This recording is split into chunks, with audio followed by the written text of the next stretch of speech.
Beautiful Valorant skin. Oh, there's no music on this one. Okay, great. Hello, chat. Oh, it's starting already. Hi. Hello. Hi, chat. Let me turn this up. Can you guys hear? Can you guys hear Lush? Can you guys hear me? Can you guys hear Lush? Can you guys hear me? Is anybody too loud? Is anybody too quiet? Is anybody too loud? Anybody too quiet? Bumbleclad. Yeah, idiot. Why are you yelling? Why are you quiet, Seven? How about that? Hello. Let me turn this down just a little bit, actually. Oh, and let me close the door so the reverb isn't. Turn Lush up a little. Okay, let me turn Lush up. Okay, Lush, say a few words while I close the door. Hi, hi. Hi, Cece. Hi, baby. Hello. Hello.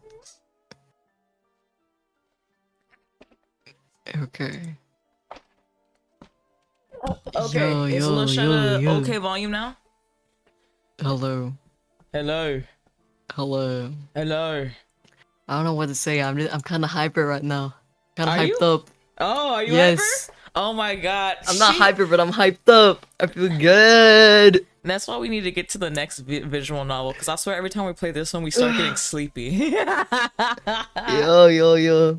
This would be good for like a nighttime game though. Yeah, But it's unfortunate I that we wouldn't be live in the optimal for- completely opposite time zone. Right. So sad. Like literally 12 hours apart. It's so crazy. My ankle are hot. Who? Asked? Why are you so mean, bruh? I'm sorry. I'm a mean guy. I'm nice to you guys because I like you, but I'm also secret. I'm a mean guy sometimes. I like. Okay, is Lush a proper volume, chat? Seven finna come beat you up.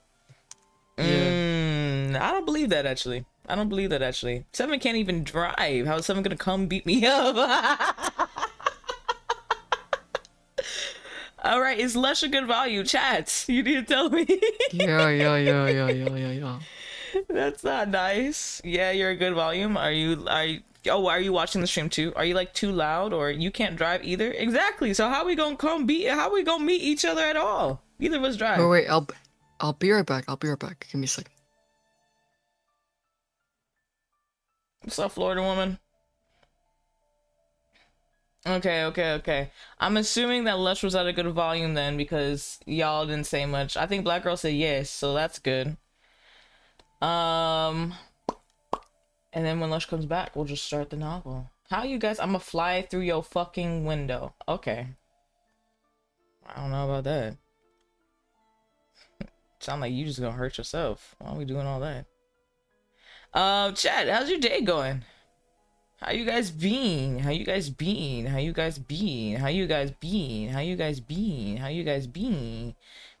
bing.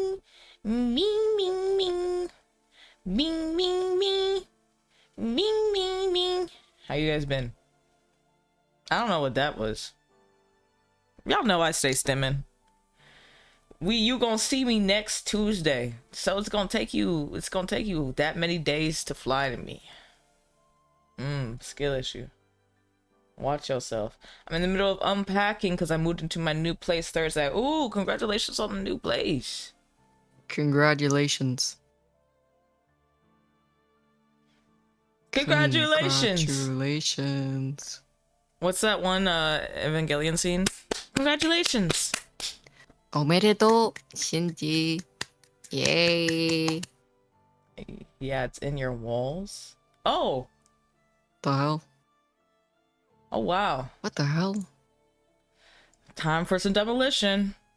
I finally moved into my dorm and now I want to go home. Oh, it'll be okay. You'll get used to it. Just give it a little bit of time. You know, make it cozy. Get like some plants or some incense if you're allowed it. All right, guys, we're gonna play some more Cage of Roses. Yo.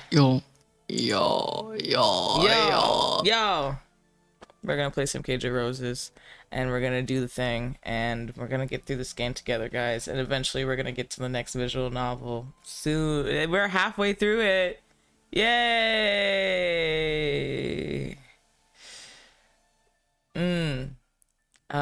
Let's start. I swear to God, if I see a slide of them fucking talking about every single detail of a thingamajig and a thingamajig, I'm about to just skip. I think we're at that point. All right. Oh, who was Henny? Was that you or me?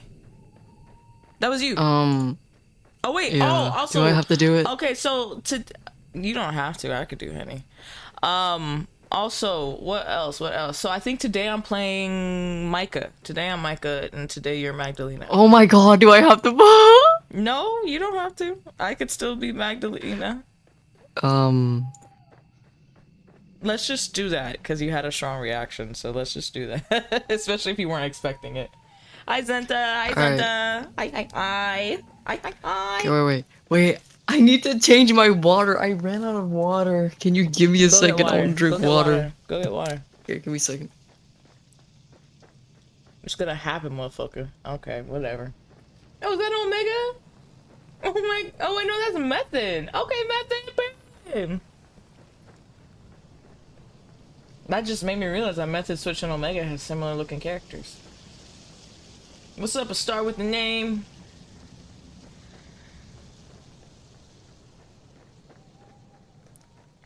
I'm just hearing them run.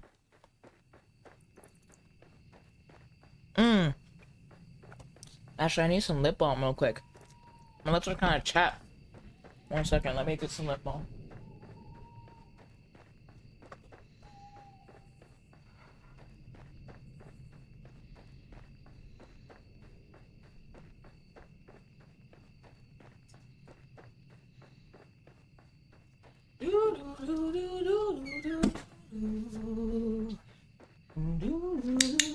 Hi, Cece. Cece, do you want to say hi?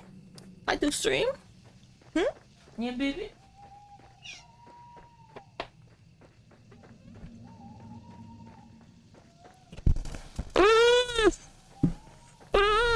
Yeah.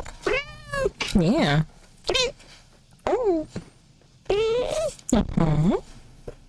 Yeah, little precious baby. Little precious baby. Little precious baby. This is my daughter. Yeah. Yeah. Yeah. Yeah. The lady. Sorry, I turned up the mic really loud. I didn't realize I was peaking that bad. I just want you guys to hear her. She's kind of a quiet girl. She's chatty, but her meows aren't that loud, you know? Yeah. Yeah. Oh, you're so sweet. You're so sweet. The clicker scared me. You know, I know it's like I know you're clicker trained, but it still just is so funny to me every time. Just actually like seeing like how clicker trained you are. Last night we had a game night. Last night we had a game night in the server, and one of the mods, Rev, has the entrance noise set as the clicker noise I uploaded. And so every time Rev joined, it was like the clicker noise. And Monty was so stressed. Monty was so stressed. Monty fucking dropped her phone. Sorry, Monty. Sorry, Monty was really funny. Oh my god. Yo, is that my goat? What's up, Doobie? Actually, Doobie, what are you up to right now? Yo, Doobie! Doobie, what you up to right now? You wanna... If you can just watch, but if you would like to participate, let me know and I'll try to get a wait, you can play Henny, bro. Yeah, I was about to say Henny would be perfect for Doobie. Oh, Cece, you wanna say that? Yeah? Okay. Watching stream. Okay, bet. Well, if you wanna join, let me know in chat and I'll add you to a group chat. Otherwise, just enjoy and be a voyeur. Dubious creature. I'm only here for an hour. Oh, how come? What's going on? Unless you got your water. Yeah, I got my water. Yay! Dude, I filled up a liter and I already went through half of it. Look at you being hydrated. Look at you being hydrated. See, this is what I'm talking about. Airing money out checks. Do I really do this every single stream? Do I really air Monty out every single stream? I'm sorry, Monty's just really easy to pick on. I'm sorry, Monty. You're just really Monty's really cute though, bro. Monty's like so friendly and nice. That is true. And but also very fun to pick on. Very, very fun to pick on. Yes, you do. What? Lush said cute and nice. Did you not hear that? She's not. He's not nice to me. Yeah, that's what she be sassy as fuck to me. Gotta make dinner, then prep for the stream I scheduled. But next time you guys are on, I'd love to join. Of course. I hope you have a nice, nutritious dinner and enjoy the stream, Doobie. Oh, a compilation in the making. Yeah, you know what? Somebody make the airing Monty out compilation. That would be hilarious, actually. Yeah. All right. So you don't want to be Henny today, yeah? I mean, I'm down. You're down, but do you want to be a Henny today? Because I can try and make up a voice for Henny. Let me be Henny today. Let me be Okay. Henny today. Okay. I'm just a little nervous. We haven't done this in a while. Yeah, It's it's been fine. 2 weeks.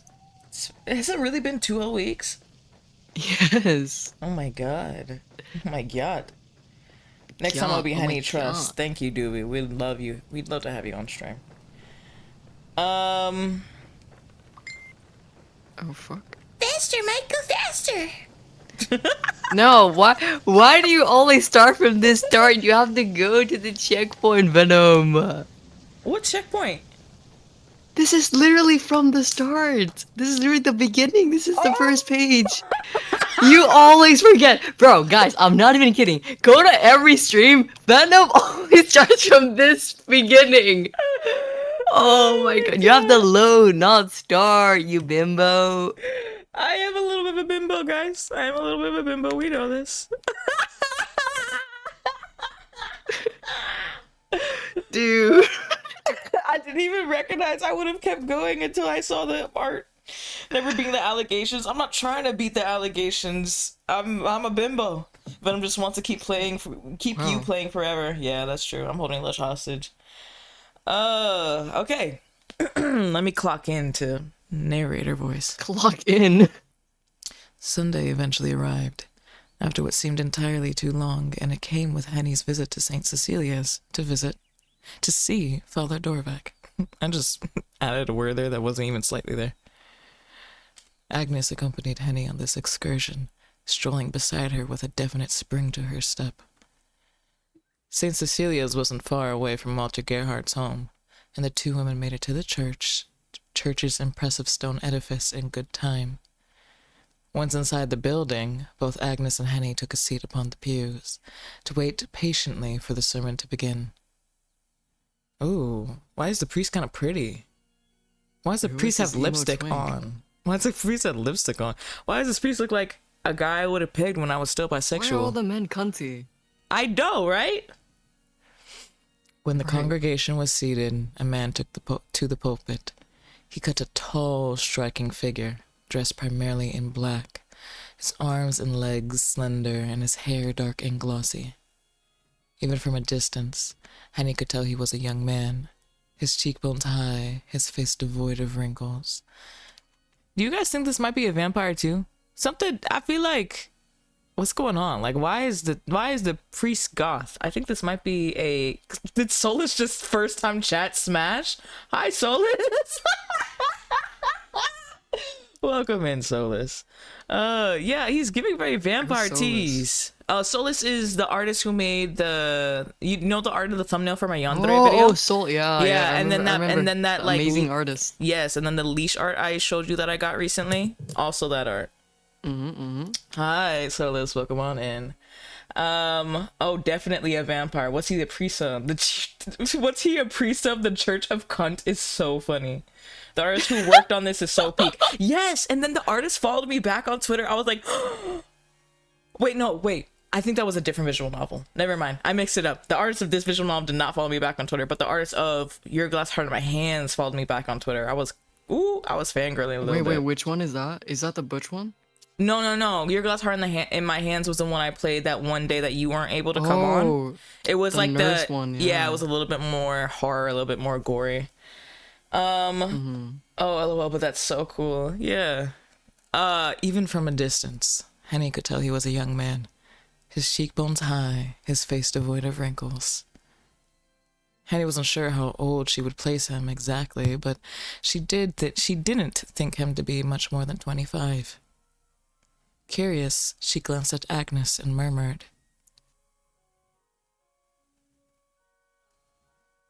Is that... How do you say that word again? Vorac? Vorac? I don't know. I think Vorac. Vorac? Yeah. Vorac.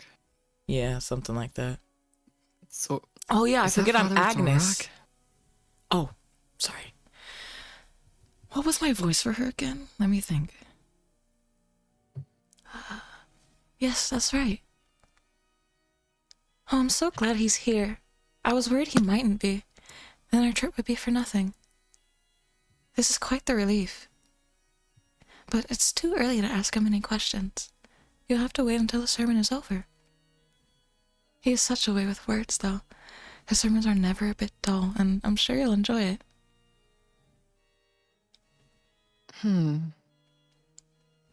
Mistrustfully, Henny glanced back at Father Vorac.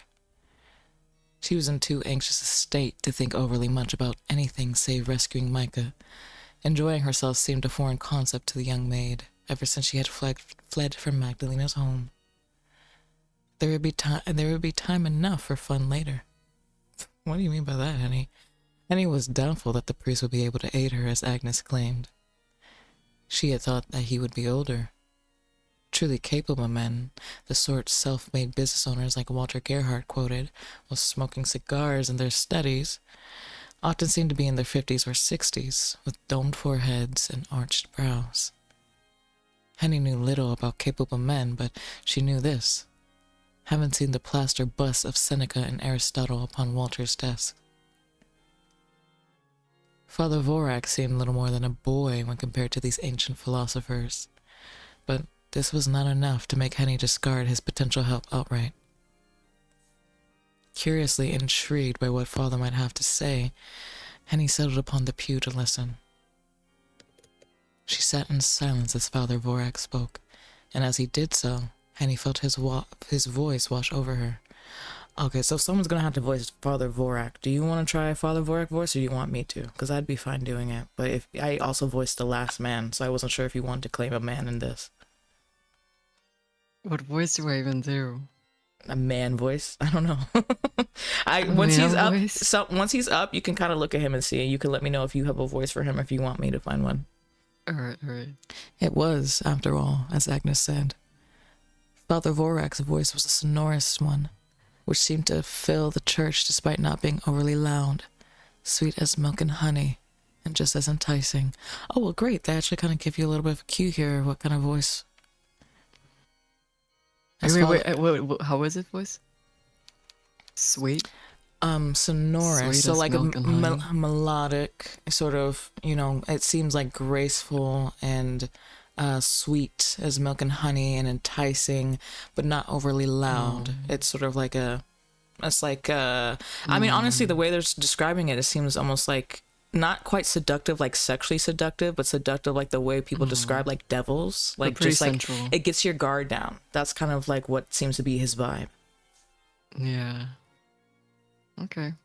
As Father Vorac spoke, his eyes swept across the assembled faces of his congregation. They were very dark eyes, and he noticed, a rich brown which were soulful and serious. The father's gaze seemed to settle, midway during his sermon, upon Henny.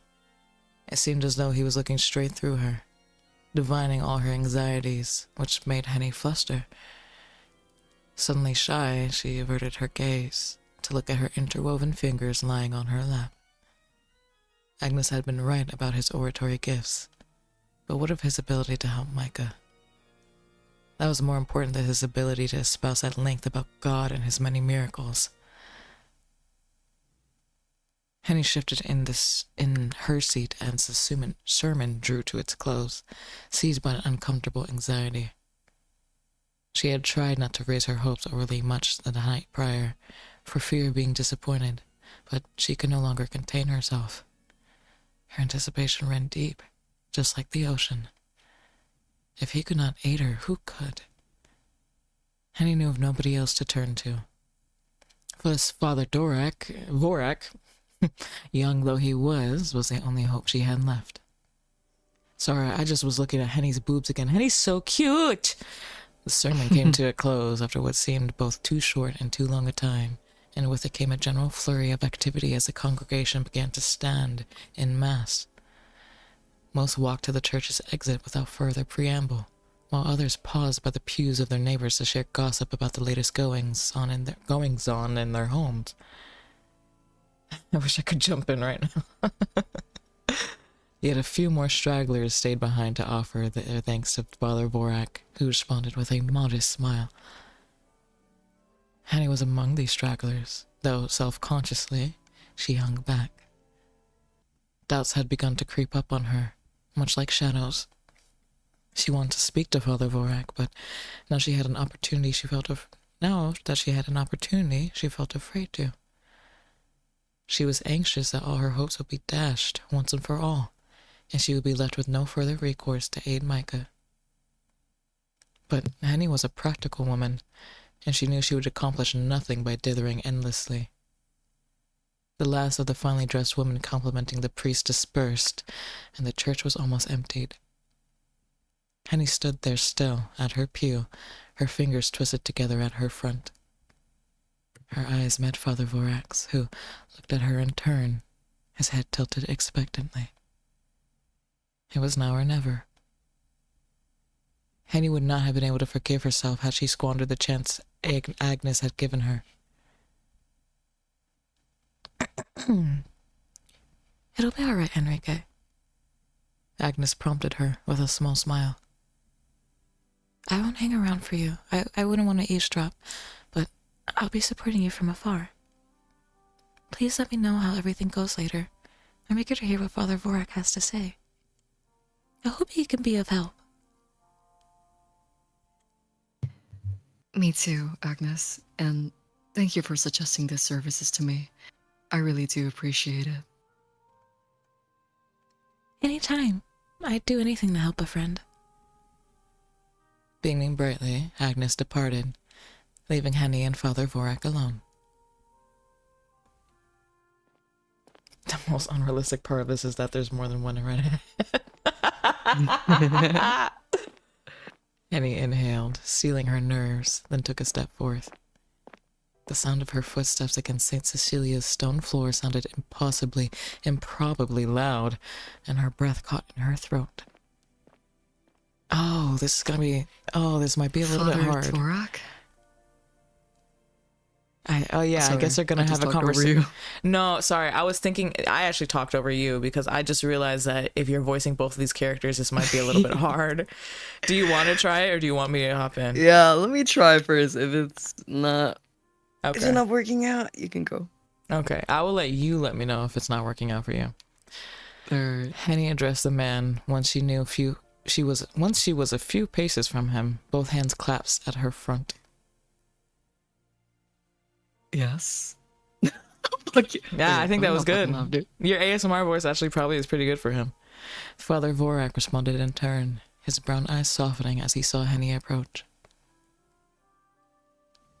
Is there something you would like to ask me? I'm always open for dispensing with advice, particularly if it's a serious issue, which this seems to be.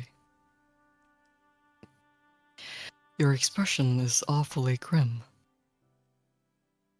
Oh, is it? I didn't know. Ooh, that was a good switch, Lush. That was a good switch. That was smooth. I'm sorry. Oh, No, it's good. You just didn't read it. I'm sorry for intruding. I've never been in this parish before, and we've never met. You're not under any obligation to help me, but no, that isn't true. I'm impressed. Also, if you want me to step in as Henny and you want to keep doing Father Vorac, I can do that too. Okay, alright. Gently, the father reprimanded Henny, his cheeks dimpling with his boyish smile. As a priest, it is my duty to help everybody, regardless of where they might come from. Your birthplace is no relevance at all to me. I will listen to you regardless. Though, I would like to know your name first. Oh, he's so sweet. I feel like Father Vorac really would have that voice that you just did. I feel like it would be, cause like it's when you do that voice, it's kind of androgynous. It's kind of like I feel like that would be his voice. Thank you. Yeah. That would make it easier for us to converse, I think. Oh, yes. My name is Henrique. I don't come from Luxembourg, but from a smaller town a little ways away. I used to work for the Von Essen family, and it's on their account that I've come here today, Father. So, you are Fro Henrique, then? I see. And it seems that you are in a spot of bother. Oh, yes. Well, I'm not the one in bother, really. I'm fine, as you should be able to see. It's my mistress who's in real peril. Real peril. I try to Peril. talk... Peril, okay. Who's in real peril. I tried to talk about it to her fiancé earlier. That would be her, Gerhardt.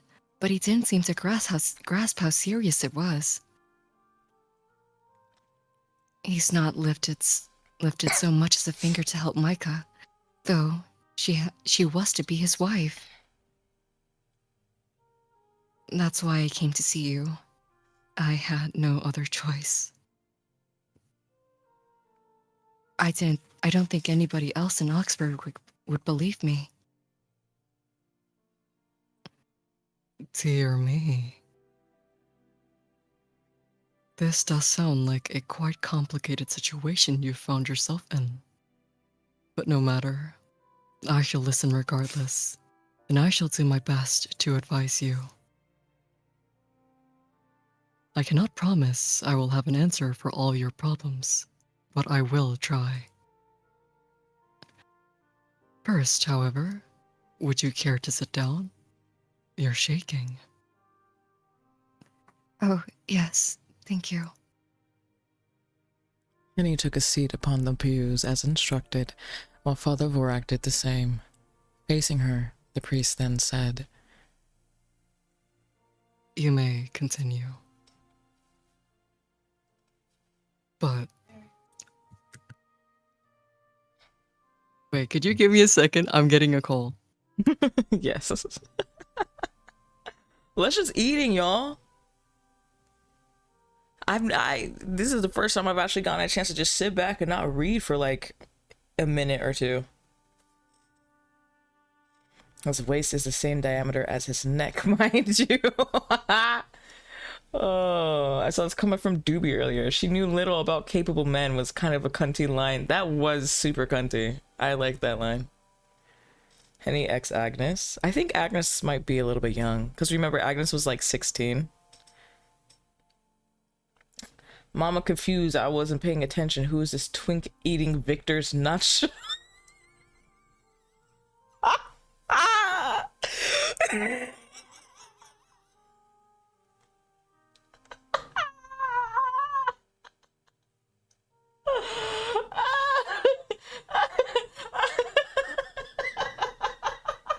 Holy fucking shit. I need to tell you what Monty said. Oh my god.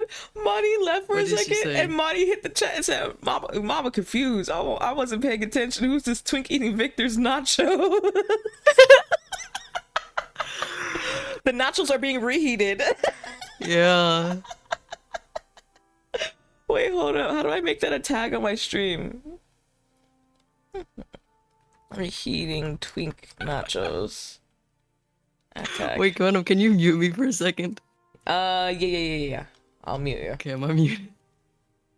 Okay. Text me when to unmute.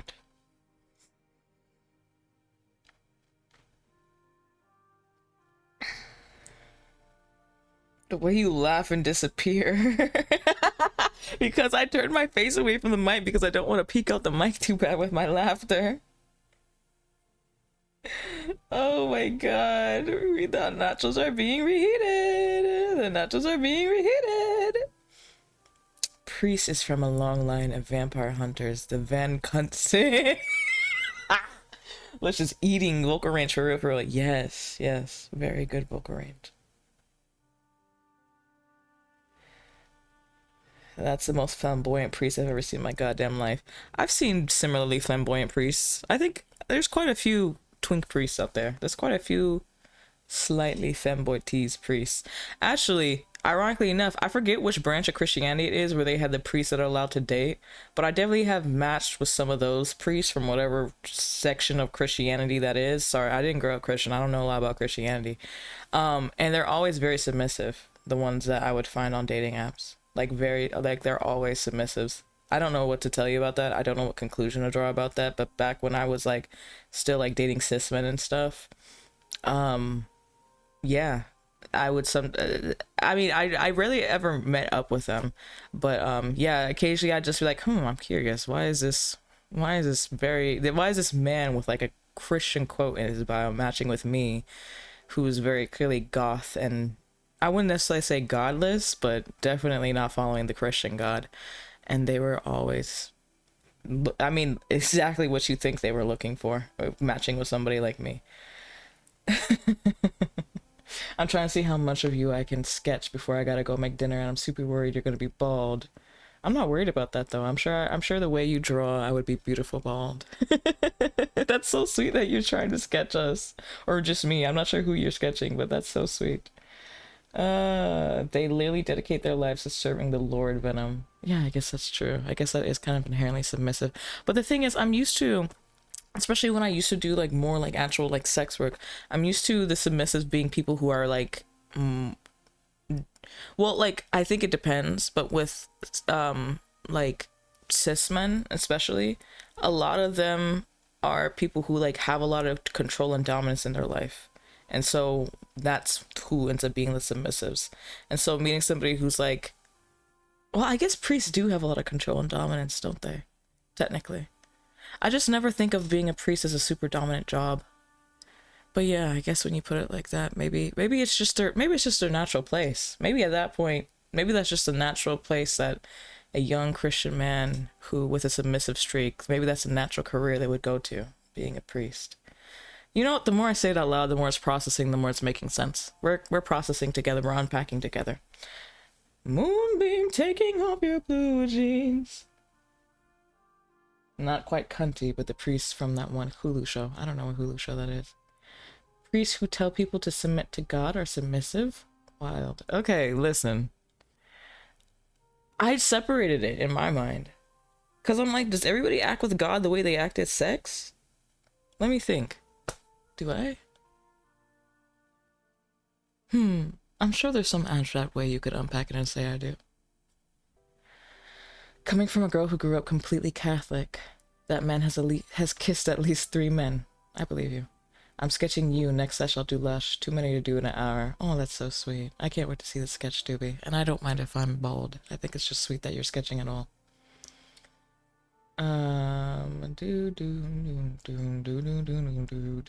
Fork found in kitchen is what that comment gave me. Oh, I forgot to read. I forgot that. I forgot that Venom. I mean, I forgot that Lush. I'm trying to remember which name to use. Holy shit! Hello. I forgot. No, dude. Why didn't you just mute yourself? No, that's the thing. Can you mute me so I can talk to you? Is what I meant. Oh. Oh my god! I was like, okay. Anyways, Venom, and you were like talking to chat. I'm like, hello? Can you not hear me? What the hell? Okay, hold up. BRB, Lush has to tell me something. Shh.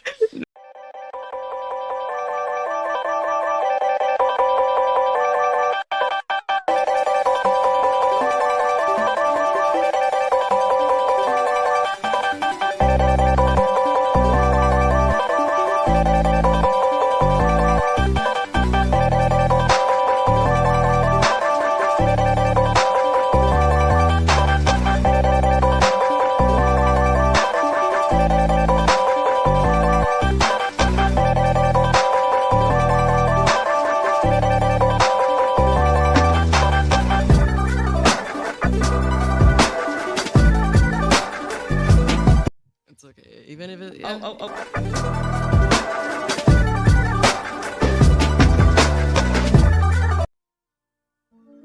Hello. Okay, when was this? 40-minute mark. 40-minute mark. Around that time. Okay. Hi, chat. Are we back? As you guys Silly know, goofy moment. I'm a silly little himbo, silly little bimbo. But we are back now. Hi. Hello. Hello. Monty said we can't play Roblox horror games until we eat. Then go eat. 7. Go get some food. Even something to eat. Eat. All right, let's get back to our scene. Father Vorac. Father, it's a Vorac. Sorry. I'm not sorry, actually. I'm not sorry. Don't be sorry. Okay. Yeah. Alright. Am I supposed to read this? Mm-hmm. But before that, you might see better to address me as Johann, right? Is Johann? Yeah, you're right. Johann rather than father. It's less formal, and I find it more conductive to putting people at ease.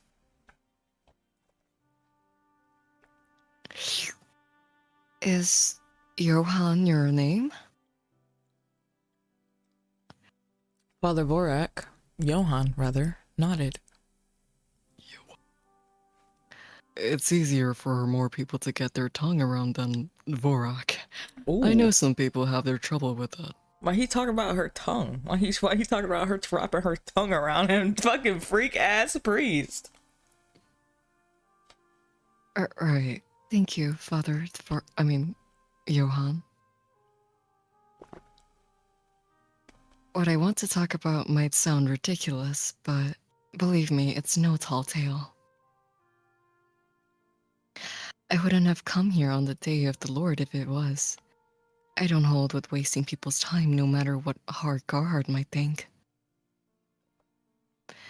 Everything I'm about to tell you is the truth. Honest to God.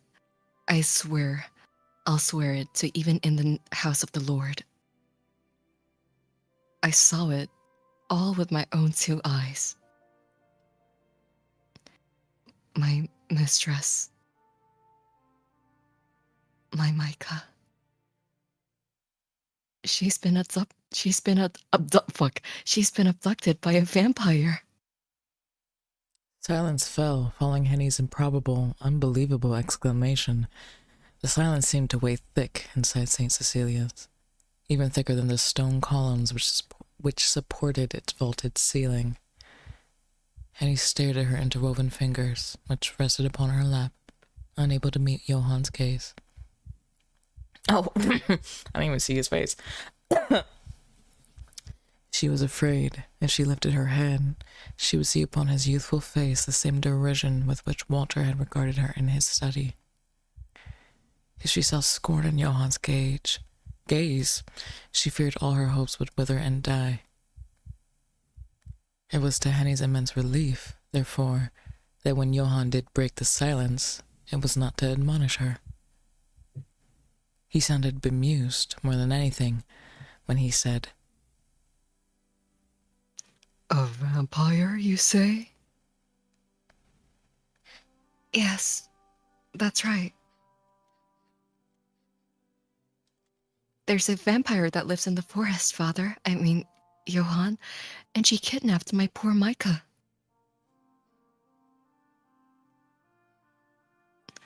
I know it sounds batty, barmy even, but I'm not making it up, I swear. Gerhardt threatened to send me to an asylum for telling tall tales, but I never would. My mother brought me up better than that. Yes, I believe you. You don't strike to me as an insincere sort, and I've no desire to cast any aspersions.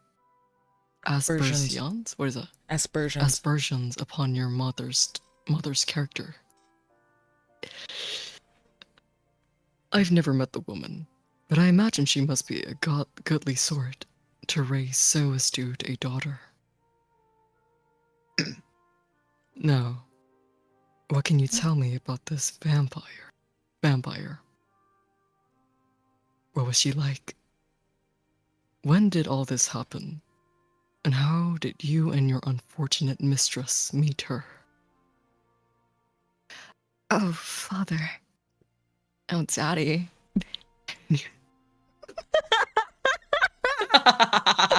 I was not expecting Jesus that Christ. one. What? Henny. Sorry.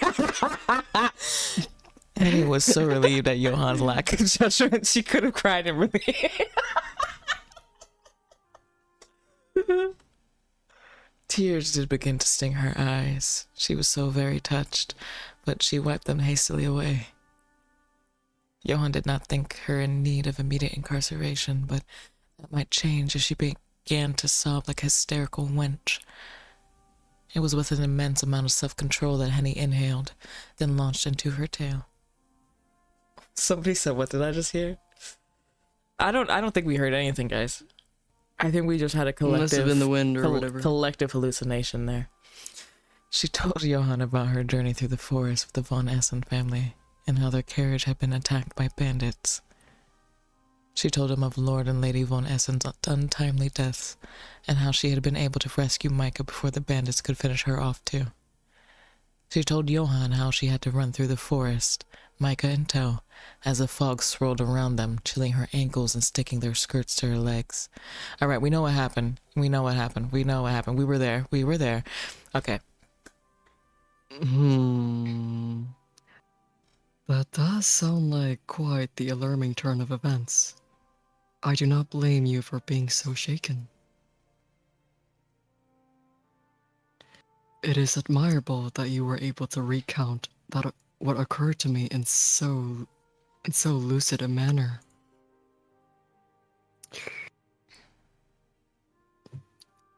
I commend your dedication to your mistress and your desire to aid her. The pair of you must be awfully close. Yes, we are. Micah is my dearest friend. I've known her since we were both little, and she means the world to me. She's much, much more than my mistress. I've been meaning to find a way to save her for the last 2 weeks, but I've not made any progress. I can't find anybody who'll listen to me. And that, I presume, is why you came to me? It is, yes. I was told that you will listen to any problem, no matter what it might be. But if I'm being honest, I'm not sure how you can help. I saw what that monster is capable of. She's no ordinary human. Ooh, somebody just had a great idea in the side chat. They said, use this clip for Lush's voice reel showing off range. Maybe so. I'll try to figure something out and send some clips. Why are you so quiet? Let me turn it off for me. Well, let me turn myself up. If I'm quiet for you, I'm quiet for everybody. Okay. Is this better? Yeah, for me. It was Okay. fine on stream, though. Okay. Oh, wait. Hmm? Give me a sec. It's because I had output volume so low. Oh, should be okay. I'll meet in the middle then. Okay. You're lying. She got down fully grown men only in a handful of seconds. It does sound unbelievable. You are correct. But you've no need to fret about that. I've got no qualms. Is that qualms? Mm-hmm.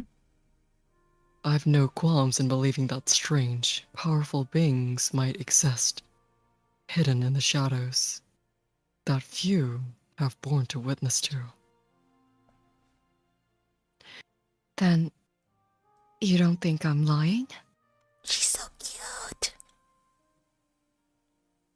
If I did, I would surely be a happier man. But no, I do not. I can believe your words readily. I would never discount the word of a woman in need. As for your other concern, however... Johann's smile failed him. Frowning now, he recrossed his legs and sighed. That is more thorny. That is a more thorny one. Though, I do believe you.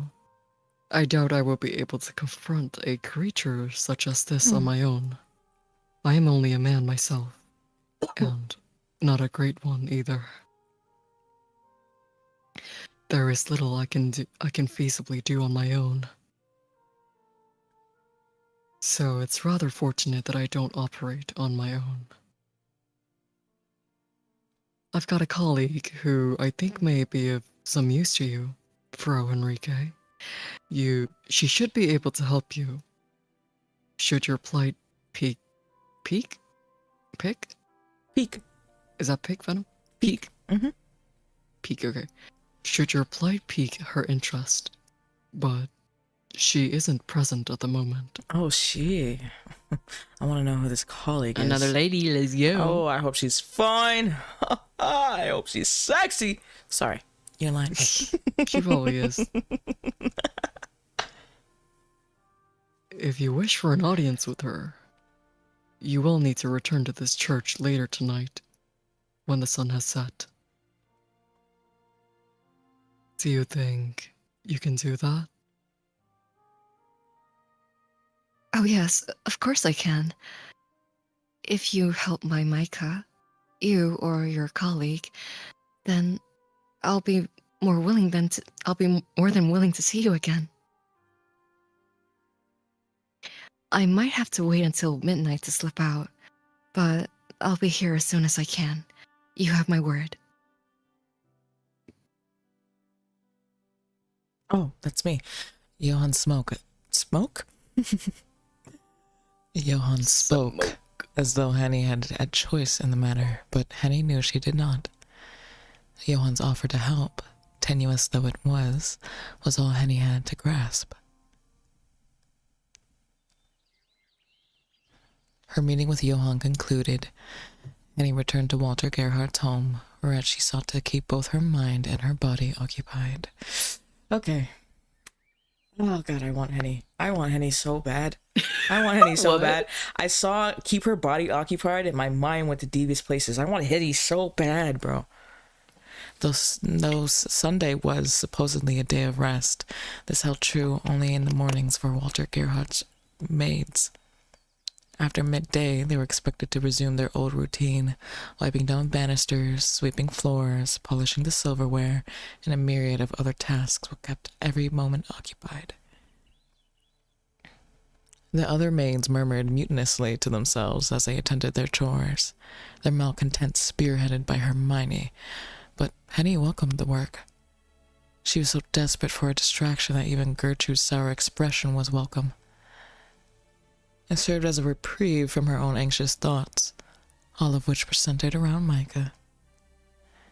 Would Johann really be able to help her? It was strange he asked her to visit him later in the day, but Henny supposed he must have had his reasons. She would find out soon enough, she supposed, during her second visit to St. Cecilia's.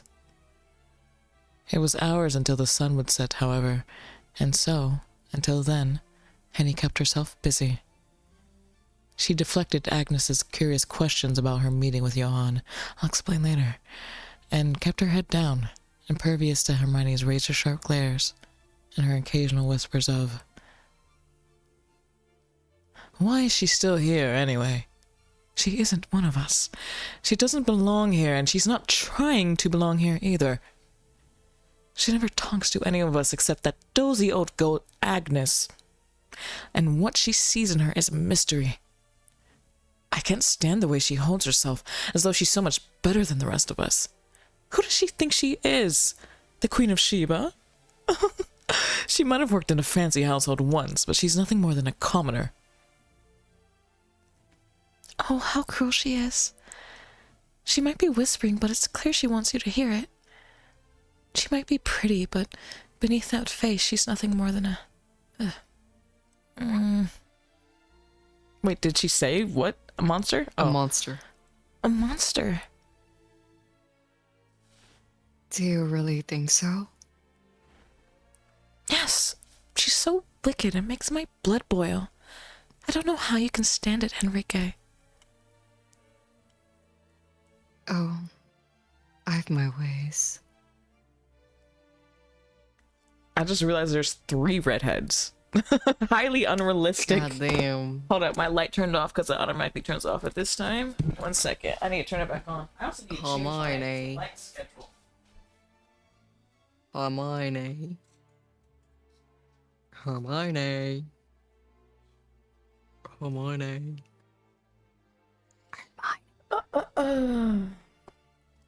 Henny replied vaguely while wiping down the many windows inlaid into the hallways.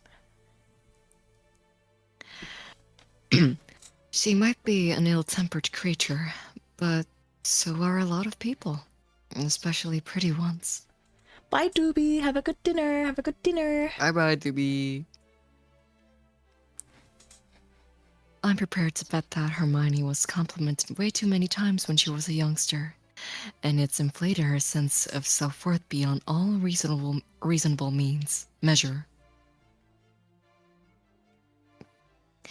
I don't think sorry. she's evil, though. I don't think she's evil, though. She's certainly no monster. Hermione was no Magdalena, white of limb and red of eye, with incisors sharp enough to bite through bones.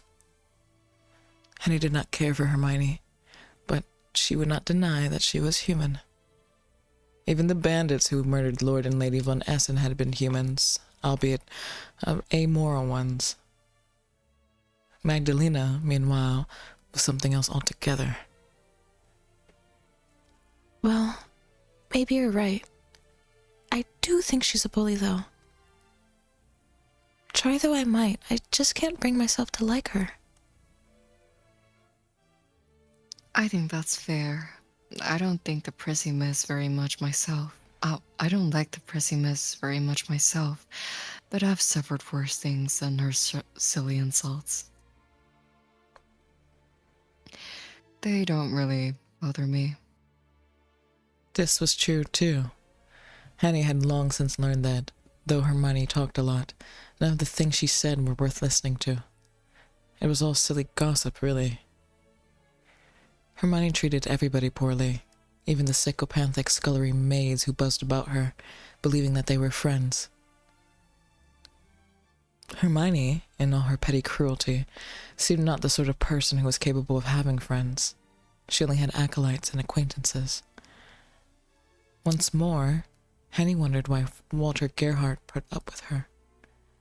But that, she supposed, was largely irrelevant. Henny spent that day flouncing about and flipping her hair over her shoulders, as opposed to doing any real work. Real work. Oh wait, did I say Henny or Hermione? Hermione did that.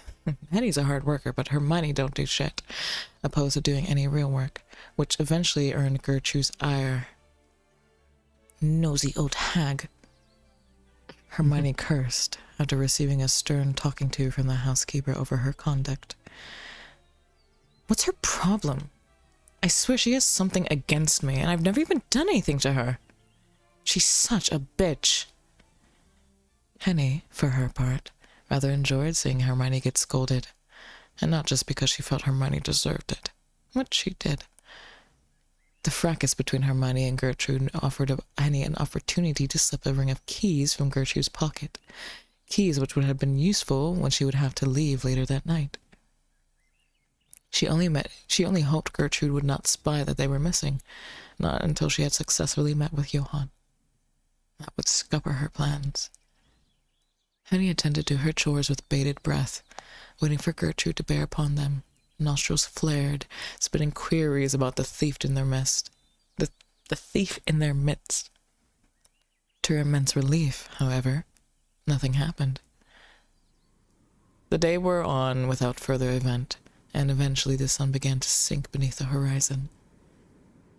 The working day thus finished, the maids were dismissed by Gertrude, and they soon retreated to the servants' quarters.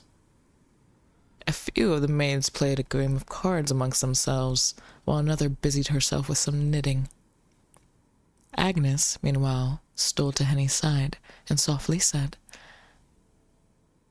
So, now will you tell me what happened? What did Father Vorac say? He didn't say much at all, really. Other than that, he was sorry for my plight. We didn't decide on any particular plan of action, but he did ask me to come back to the church tonight, so we can talk more properly. properly? Agnes's brow furrowed. Why couldn't you talk earlier? He said he had an acquaintance he wanted me to meet. Who'd only be around later. Apparently, she's the one who'll be able to help me. An acquaintance, is it? She must be an odd sort of acquaintance if she'll only speak with people after sundown. But I trust Father Vorac. Oh, how much you want to bet it's fucking Magdalena? I wonder if it's fucking Magdalena. That's actually, yeah. I wanted a new vampire hunter character though, so I kind of hope it's not Magdalena. But If he says she can help you, then surely she must. He's not the sort to send people out on wild goose chases. On wild goose chases. Oh, certainly I hope not. Henny sighed dolorously, then looked out the window at Walter's lushly sprawling garden and the street beyond it. The sun had already sunk below the horizon, and the roofs of houses looked very dark indeed, almost sinister. I've a lot of expectations riding upon tonight's visit with your favorite father. If he lets me down after all this. I'm sure he won't. You should have more faith, and so will I. I'll be wishing you well. Not that my wishes mean too much, I suppose. I know I'm just a stupid girl, like Hermione says, but I really do want the best for you. I know you do. And don't you fuss too much about what Hermione says. I know I don't. Nothing else she says is worth much. How could it be? When her head is emptier than a hot air balloon. Agnes starts to giggle at this, which alerted Hermione's attention. She broke off mid-complaint, the words "that bitch" still stapled to her lips, and glowered at the two women stood by the window. And what, might I ask, is so very funny? Would you mind sharing with the rest of us? Oh, it's nothing really, Hermione. I'm sorry. If it was really nothing, you wouldn't have been laughing. And why are you apologizing? You haven't been telling tales on me to our new friend, have you, Agnes? No, I would never. I hope for your sake that you wouldn't. It would be very silly to make an enemy out of me. I might not seem like much, being but a scullery maid, but I have friends in high places, you know. If I wanted to, I could easily make your life a living hell. Please, don't try my patience. I won't, I promise. Very good. Keep out of mischief now. And you too, Henrique. I don't know what you two are up to, always ducking your heads together and murmuring, but I don't like it. If you keep this up, I'll tell Herr Gerhardt about you, and you'll be out on your ear quicker than blinking. I don't think Herr Gerhardt's need an excuse to throw me out of his home. He's been chomping at the bit already. Well, I agree with you on that. You shouldn't even be here. Why Herr Gerhardt lets you stay with us is a mystery. If you were pretty, I could at least understand it, but that couldn't be further from the truth. You're so plain I can't imagine any man ever wanting you. Your brush with death... Oh, sorry. Is this Hermione? Yes. Your brush with death is your only claim to fame, and that shock of that will soon wear off. And when it does, you can bet you won't be here much longer. That suits me just fine. I don't intend to stay here much longer. Henny turned her back on Hermione, and Hermione turned her back on Henny. And the unease which had brewed between them settled, for the time being, at least. Sighing, Henny leaned her elbows upon the windowsill and looked out at the sky. She had no desire to be drawn further into Hermione's pettiness. What did Hermione matter when Micah was still shut away in Magdalena's abode, suffering? So, Agnes spoke softly, so as not to be overheard by the malcontented Hermione. are you going to meet with Father Vorac later? Of course. I've got to hear him out at least. And I'm interested in this assistant of his. Me too. I had no idea he even had an assistant. You might have some trouble slipping out undetected, though. The doors are all locked at sundown, and only the most senior staff members have keys. I thought that might be the case, but not to worry. Henny smiled as she patted her pocket, feeling the grooves of Gertrude's keychain through the fabric of her skirt. I should be fine. I hope so, Henrique. Oh, do take care of yourself. Don't get caught when you're sneaking out, and don't get lost on your way to the church, and... Don't speak to any strange men? Henny chuckled. I know. Don't fret. I've head straight to the church once the bell rings, once the bells toll for midnight. And I'll head straight back once I've finished with Father Vorac. I'll be just fine. So don't you wait up for me. There's yet more work to be done tomorrow, and Hermione will lay into you if you stay awake late. Oh, she's always trying to lay into me. Not that she has much room to talk. Lay into me. She's such a hypocrite. Yes, I had noticed. Try not to pay her too much heed. It's hard not to when she talks so much, but that shouldn't be hard tonight, at least. Rather than worry about her, I'll be too busy thinking of you. I can pray for you too, if you'd like, if you think it would be help.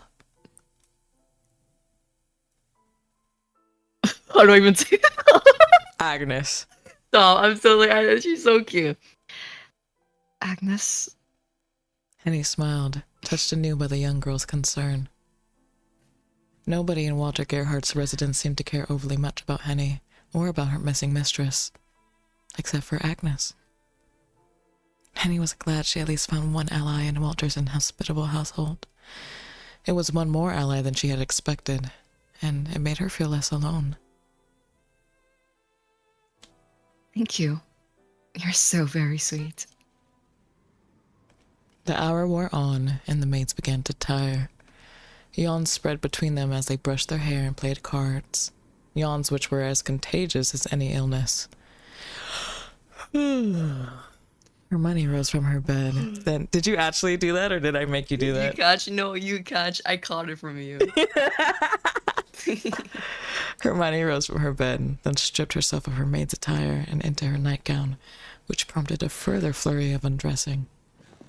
Henny, too, changed into her nightgown and slipped away beneath her covers. She did not want any of her fellow maids, particularly her eagle-eyed Hermione, guessing at her plans. She lay abed, curled upon her side, and waited for what seemed like an interminable time until the room was full of snoring.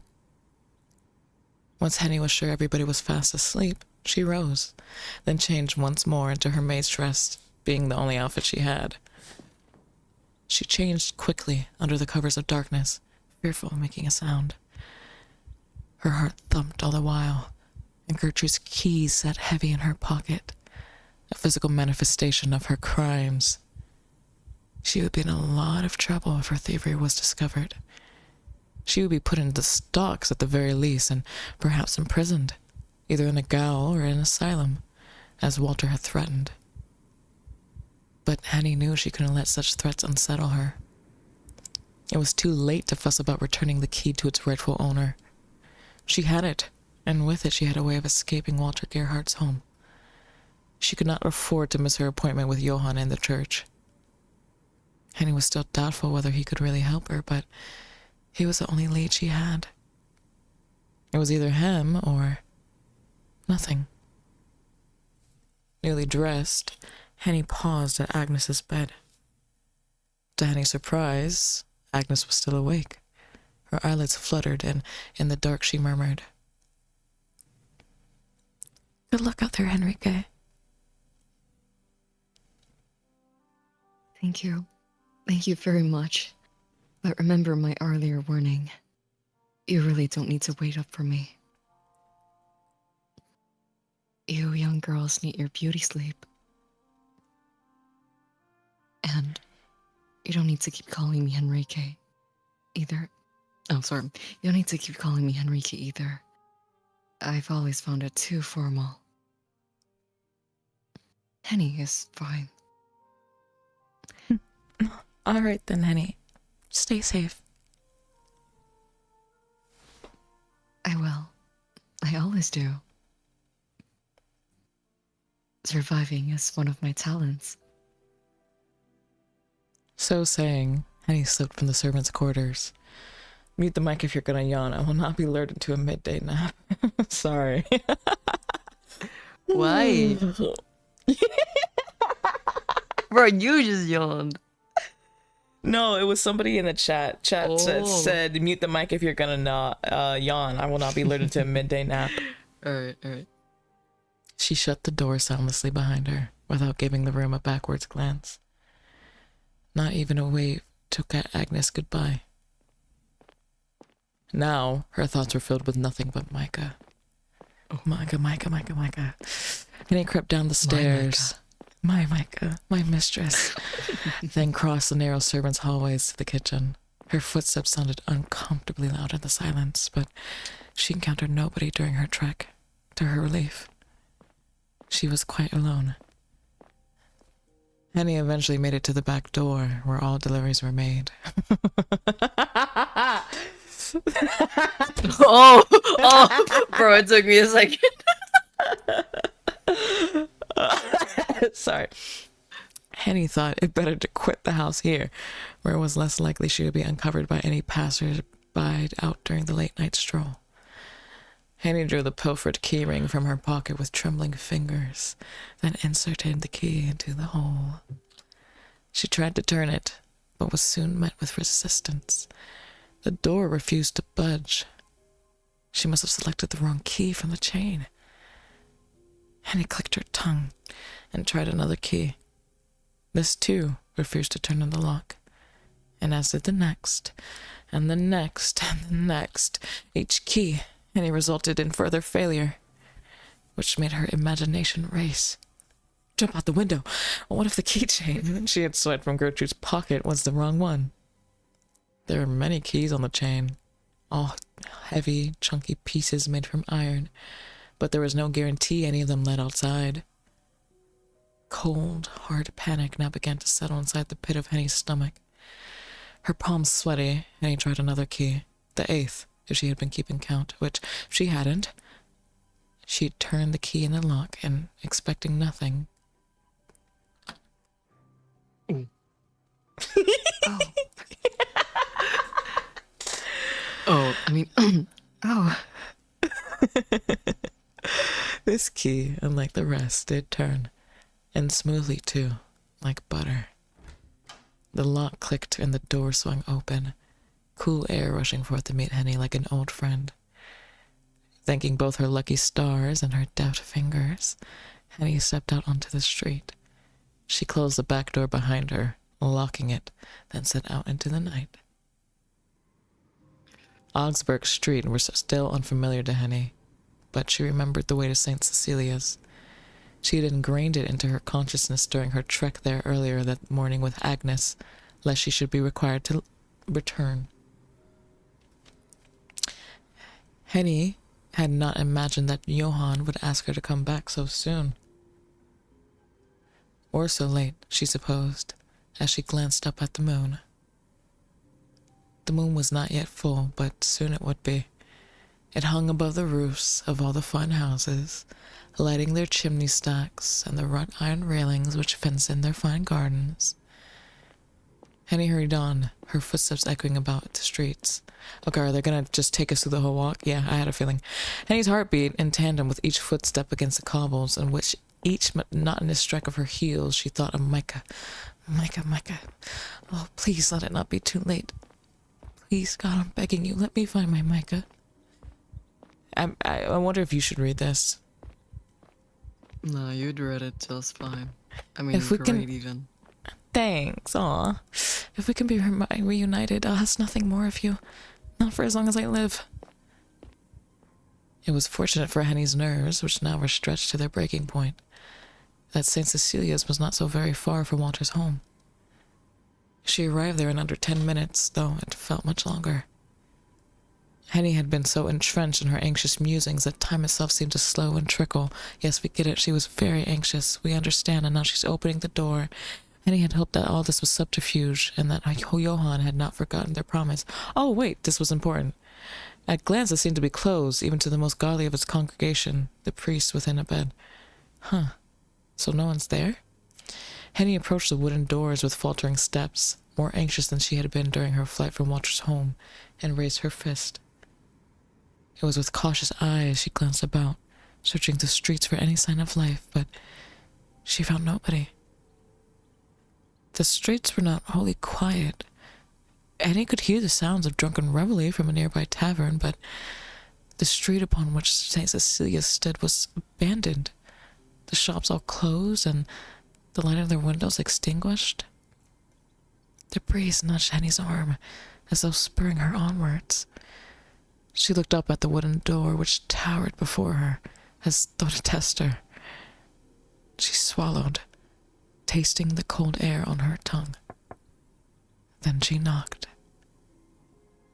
Henny knocked hesitantly, fearful of awaking the people in the neighboring houses. Unfortunately for her, however, the sound of her knocking seemed much too loud, almost as loud as the erratic beating of her heart. Henny waited fitfully, shifting from foot to foot, yet no noise from within the church. Was Johann not there? Had he forgotten about her? Perhaps he had simply fallen asleep while waiting, or maybe he had not heard her. And he chanced another series of knocks, more loudly this time. She rapped and rapped until her knuckles felt sore, throwing caution to the wind until... Okay. Fro Henrique. So, you did come back. I was beginning to wonder. The door opened with a low groan, and there stood Johann, illuminated by a sliver of one candlelight which burned in the church behind him. He looked much as he did during Henny's initial meeting of the man, though Henny thought he was taller than she had recalled. What does that mean? Johann's neat, dark hair was parted at the front, revealing a high forehead which spoke of learning, and his brown eyes were soft and gentle. You kept me waiting such a long while. You kept me waiting such a long while. Priest! I worried you might have forgotten our arrangement. Father, did you just cuss? Sorry. Oh, you're talking to me. Oh. Excuse Hide me. Marie. I think that's how you say that. I'm not clocked in right now, okay? Tell me some slack. Clock in. How do you say that again? Hide Marie, I believe. Hyde Murray was beginning to nag Nag me about it. Not that's anything new. She teases every chance she gets. Wicked creature that she is. Okay, hide Marie. Oh. That's a mouthful, bro. Hyde Murray. I'm sorry, I didn't mean to keep you waiting. It took a long while before I was able to slip away. I don't think the other mates would care to know that I'd gone off for a midnight stroll or Gerhardt. Yes, I understand. We all have our own circumstances. I apologize if I put you in a tight spot. It's no problem. I imagine you've a good reason for wanting to meet me so late, no matter how inconvenient it is. Now, who's this Hyde Mary you spoke of? Is she your assistant? Oh, yes, that's right. She's here now to say hello to you. Yes. Though I think think she'll rather be cross that I took the wind from her. Sorry, bro. I'm You're good. critiquing. No, you're good. You're good. Knowing her, Oh. she would have wanted to introduce herself. She's very. Mm. Johan. Wait, I can't see her, so I have to just guess, I guess. Johan, have you finished talking yet? I'm getting bored. It's rude to keep a lady waiting, you know. I like that voice. Ah, yes. My apologies. Do come away from the door, Bro Enrique. It's freezing tonight. I'd hate for you to catch your death of cold. Come and warm yourself. You can meet Hyde Marie while you're at it. And then you may tell her all you've told me. I'm sure she'll be interested in your tale. Henny thanked Johann, then entered the church, skirting the priest as she did so. St. Cecilia's looked much as it did during the daylight, with its vaulted ceiling and its stained glass windows. The darkness rendered it eerie, however, the row of pews drowned in shadows. Henny glanced about, unsure of who she should be searching for. Then, with wide eyes, she stilled. A figure had been sitting upon the pews, though it rose to its feet upon hearing Henny's approach and curtsied neatly. The figure was a diminutive one, so small, in fact, it made Henny start. Oh, that's not what I was expecting at all. Okay, so she has a little bit of a girlish look to her. Huh. The girl who stood before her, exactly, Henny could not think of her as a woman, was evidently young, perhaps 9 or 10 years of age. If she was in double digits, it must have been only barely. So, what? Okay, I'll wait for them to give us more info, I guess. Her skin was pale white. Of course her skin was pale white. Okay, all right, here we go with the pale white again. Oh, but look at her ears. Everybody's so pale. They're so pale. Even in the flickering candlelight. Yeah, she's... Oh, yeah, I guess she really clearly isn't. So she's she's a vampire. Like an elf or a vampire. Oh, yeah, I guess she could be something else besides a vampire, but... Even in the flickering candlelight, and her hair was fair and wavy, all ringlets. The girl's eyes, meanwhile, were wide and staring, and her irises were a shocking hue which made Henny gasp. They were not blue or green, or even dark gray. They were gold instead, and seemed to shine even brighter than the candlelight. The girl's eyes were even more sinister than Magdalena's. Ah! What the fuck? Tiny as hell! Are you Hyde Marie? Somebody said, oh no, she had 200-year-old lolly. Oh, hell no. Hell no. Okay, so I guess she wouldn't have like that seductive voice. She would have like a more playful. Oh god, I have to do another girlish voice. Do you want to try? Yeah, let me see. Let me try and find it. Yes, that's right. Oh god, I don't like that one. Yes, that's right. Yes, yes. Yes. Or do you want me to try and you can try Johan? Sure, yeah. Yes, that's right. Didn't Johan say as much? That was perfect. I'm actually so pissed. Actually, that was so gonna piss me off. I'm not even gonna lie. That was so gonna actually piss me off. Oh god. Okay, let me go. My name is Marie, and you are Frau Henrique, yes?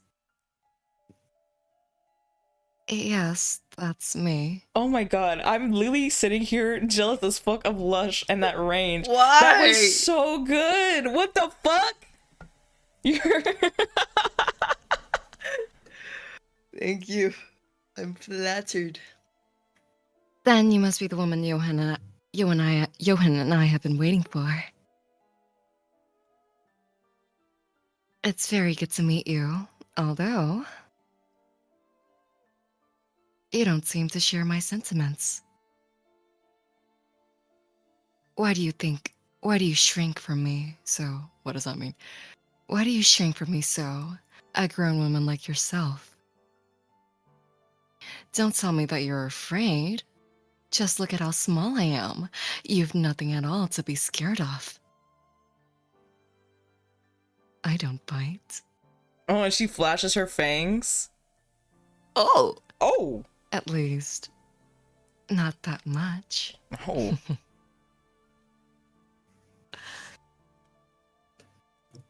Venom, how tall do you think 9-year-olds are? I don't know. I don't really hang out with 9-year-olds. like 3 foot. If Hyde Marie's eyes had not made it immediately apparent, then those teeth of hers, sharp as knives, served as the final nail in the proverbial coffin. Hyde Marie was not an ordinary little girl. She was inhuman. They look like related. Yeah. Good God, you're just like her. Like who? Like the creature that captured my mistress. You're another monster. A monster I am? Is that what you think? Hyde Marie surveyed Henny, her smile unwavering. Holding one hand beneath her chin, the young girl tilted her head and said, I suppose I should take offense, but that might not be entirely inaccurate. To a human like you, I probably do seem like a monster. I won't deny I'm capable of some rather wicked things. Oh. But Johann keeps me on a tight leash. What is that? What? What? Her being that tiny and saying these things just makes me a little bit uncomfortable. Right. It literally is 200-year-old Lolly. Right. He'll be the first to towel on me should I step out of line to his superiors in the church. And then I'll be in trouble. Superiors. If anybody knew how to strike fear into the hearts of the night. On immortal. What does that mean? Sorry, I just saw a crazy comment in chat. Somebody said, check that priest's hard drive. God. Okay. Hearts of the Nigh on Immortal. I think. I think it's like, is that a pause or is that a connected line? I think that's a connected line. Hearts of the Nigh on Immortal, okay. I guess. Should I go to the heights of the Nigh Immortal? It's these boring men in their clerical robes. Then, does that mean you're really a vampire? Naturally. How many ordinary humans do you think with eyes as bright as mine, or teeth as sharp? I was human once upon a time, but that feels very, very long ago now. I doubt the vampire you've quarreled with. Oh, don't look so shocked. Johan told me all about it. I can hold a candle to me. I've been alive. If you care... Why does she talk so choppy? If you care to call it that. For... All right, chat. What's the guesses? I heard someone say, I bet 400 years old. I heard someone say 200. Any other guesses before we reveal it? I'm gonna say 9,000. 9,000. She doesn't seem prehistoric. Maybe, well, they're supposed to be in the 1800s. Mm-hmm. I think I think in the 200 to 400 range is what it's gonna be. I think it's gonna be in the 200 400 range. 120? Okay. Let's see. Oh! Oh, I don't know. I've lost count.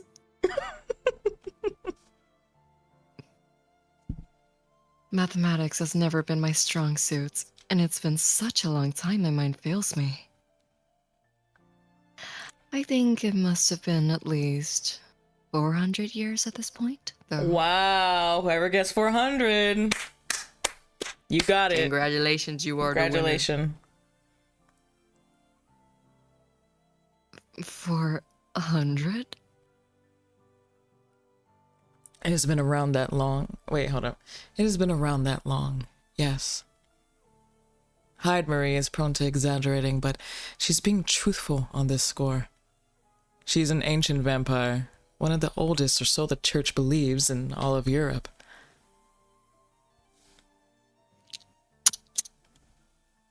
Hyde Marie clicked her tongue. It's not polite, you know, to talk about a lady's age in so cavalier a manner. If we didn't have a guest over, I'd fight you for your insolence, Johann. Something about this just... It's the fact that It's she's... kind of giving a little... It's weird because weird. I think also too, like, I guess you have to get into it. Like, does her brain continue maturing? Because the thing is, vampirism kind of stops your body from aging, right? So wouldn't that mean that your brain doesn't age and continues to be at... Because your brain has to age to reach frontal lobe development and mature. And so would this mean that... Yeah. Wouldn't that mean she has, like, a child's brain as well? Like, I don't know. Something feels very weird about her being like, I'm a very old woman. It's so nice to talk about a lady's age. It's like you are. It's like you are literally 4 feet. Shut up. I think she's 3 feet, because like Henny would be like 4'11". Oh, you think so? Yeah, I is, guess like, she would 4 be kind of feet. short. She's like 4 feet. Huh. And it isn't polite, strictly speaking, to threaten people that you disagree with. Not that you ever cared about minding your manners. I care enough not to terrify our poor guest out of her wits. Though I'm afraid my attempts at magnanimity are not working. She's shaking like a leaf. Are you alright, Frau Henrique? You aren't about to faint, are you? This, you know what? And the more I think about this, just pisses me off because they had the perfect opportunity to make some big muscular butch. This visual novel hates butches, don't they? Like, come on. Yeah. You really could have been like, or even like just like a sexy badass looking femme with like the thigh straps and a bunch of weapons. But you decided, sorry, I just can't get over it. I know this must be awful to swallow. Okay. Maybe I should tone it down a bit. Wait, what Yeah, do you I'm need to tone gonna down? I don't know the tone. A lot to swallow is right. This is impossible. If you really are a vampire, then what are you doing in a church? And why are you acting so familiar with the father? Oh, dear me. Why could that be, I wonder? Why don't you let me elucidate? Elucidate frawling? Elucidate. Brawling? Brawling. Okay, I don't know. It's a German word. I don't respect German. I may be a vampire, and an Asian vampire at that. It sounded But like you I'm said no Asian mindless vampire. Ancient. Okay, okay, my bad. Let me repeat that. I may be a God, okay, give me alone. Let me leave you alone. I may be a vampire, and an ancient vampire at that. But I am no mindless monster who think of nothing but her next meal. I've had my fill of screaming humans and flowing blood, but you can rest easy. I've tasted blood better than yours in the past. I'm certain of that. I've drunk so much of it, in fact, I've just about gotten sick of it. Which is for the best, I suppose. If I'd kept my rampaging ways, the church would have seen to me like that. Hyde Marie made a gesture, now against her neck, one that signified execution. I've been working for the church for over a century. My servitude in exchange for my continued life. And I've curtailed my bloodlust accordingly. So does she just not eat now? Ah, Maybe they do sacrifices for her. it sounds like they do. I sup on only those whom I've permission to feed upon, namely the lucky numbers of the clergy who've been tasked with taking care of me. It seems like kind of a fun job. Like, oh fuck, now I had to have my blood sucked.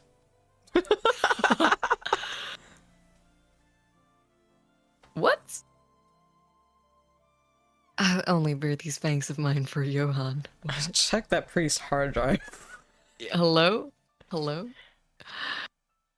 Does that satisfy your concerns, Fraulein?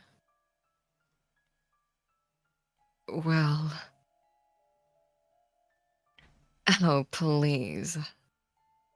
Anne-Marie snorted. Don't tell me that you're still afraid. What caused do you have to flee from a collared dog tied to a post? Okay, let's chill out for a second. What? I know, like, why does she keep referring to herself as leashed and like a dog? Like, Anne-Marie, you did such a good voice for Johann that, like, I literally... Anne-Marie is telling the truth. She has a lot of bark, but no bite. Well... Okay, Johann what? chuckled What? softly. What? Okay, this is uncomfortable. Jesus. Chillax, brother. Chillax. Johann chuckled softly. What? Ooh, these freaks. Her bite is rather formidable. Jesus Christ! I don't like this. Her bite is rather formidable, but I'm the only one who has to suffer its consequences. You will be perfectly safe. I understand you may fear her, but I've worked with her almost 4 years, and she's never once given me any troubles. Beyond her tendency to answer back, that is. There, you see? I'm as good as gold. Why, my heart might even be pure as a saint.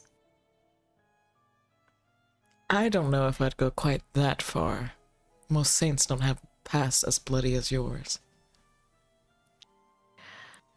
But it's all in the past, Johann. Well, and truly, almost 2 centuries in the past, in fact. I've helped the church hunt down many, many vile vampires, and I've saved scores of screaming virgins. I've done more than a lot of your silly Christian saints ever did, martyring themselves for no good reason. At least, I actually get things done. Why would the church send a vampire to fight other vampires, though? It makes no sense. Doesn't it? Anne-Marie raised an eyebrow. Do you know what they say, Fraulein? About fighting fire with fire? The same holds true here. We vampires are a formidable race with unapparelled speed and strength. Johann would stand no chance against a vampire, being a bumbly human of limited physical strength, but I can make short work of the wicked night walker who has kidnapped your mistress. Of that I promise you. Would you really be able to do that? It is well within my abilities. My past record ought to speak for itself. When it comes to hunting vampires, Anne-Marie is second to none. If you wish to rescue your mistress, then we must rely upon her. I know you might find her disagreeable, but she's more trustworthy than she appears. She really has been an indispensable ally to me. Oh, has she? Jesus. Why, Johann, you flatter me. Oh, God. What? What? I'm not saying that, bro. We gotta skip that line. Saying that. Would you like me to what? bite you just a little? I've heard some people find it therapeutic. Hee okay. Oh my god! Why are they flirting? Oh. Look at fucking close Henny, this bro. fucking visual novel now. Cause like, why would you Yeah. force me to go through? Like, why am I going through this? Why would you, like why, like I actually, this is pissing me off because this is a No. Yuri and I played this for Yuri and now you have me hostage halfway through the game and you're like, oh, by the way, here's a priest and his lolly vampire. Why did you do that? You know what could have been so warn me hot? so I can know that it's there. Right. You know what could have been so hot? What? Like a tall, like fucking like lanky ass mommy vampire. And Yeah, that could have been like, cool too. they- There were they- I mean, they there were should, many like- options. There were many different options they had besides. yeah, they this. could what's the word? They could portray it so like he likes to get packed. Yeah, they could have That done would that. be so fucking That hot, could've been yo. done. I mean, like her design definitely is super cute, and like if they maybe Yes. just maybe if they were just like she's short but she looks like a grown woman. Because the thing is here, although it looks very girlish, the way they describe her is also what makes it uncomfortable. Because they were just like, well, she looked like a grown woman, but she wasn't much taller than 4 feet, or something like that. God. That could have been okay, like just short woman. You could have just told me short woman, but they intentionally was like, oh, I can't really call this a woman. It's more like a young girl. Oh, Yeah. God. Like, why'd you do that? And then you Yeah. have them fucking flirting. Like, It actually could have been cool, like a little looking girl like beating Magdalena's ass. If they removed all that, whatever yeah, was going like just on. like a short lady. Or even if they wanted to make it like a little girl, just not the flirting. Right? Like, was that necessary? Oh, do behave yourself. What happened to trying to make our guests feel welcome? Johan tutted and then turned back to Henny. This is making my stomach hurt. It's making me have, it's making Oh my my god, stomach he's asking fucking for hurt. consent. So, what do you think? Will you consent to letting Hyde Marie help you? Well,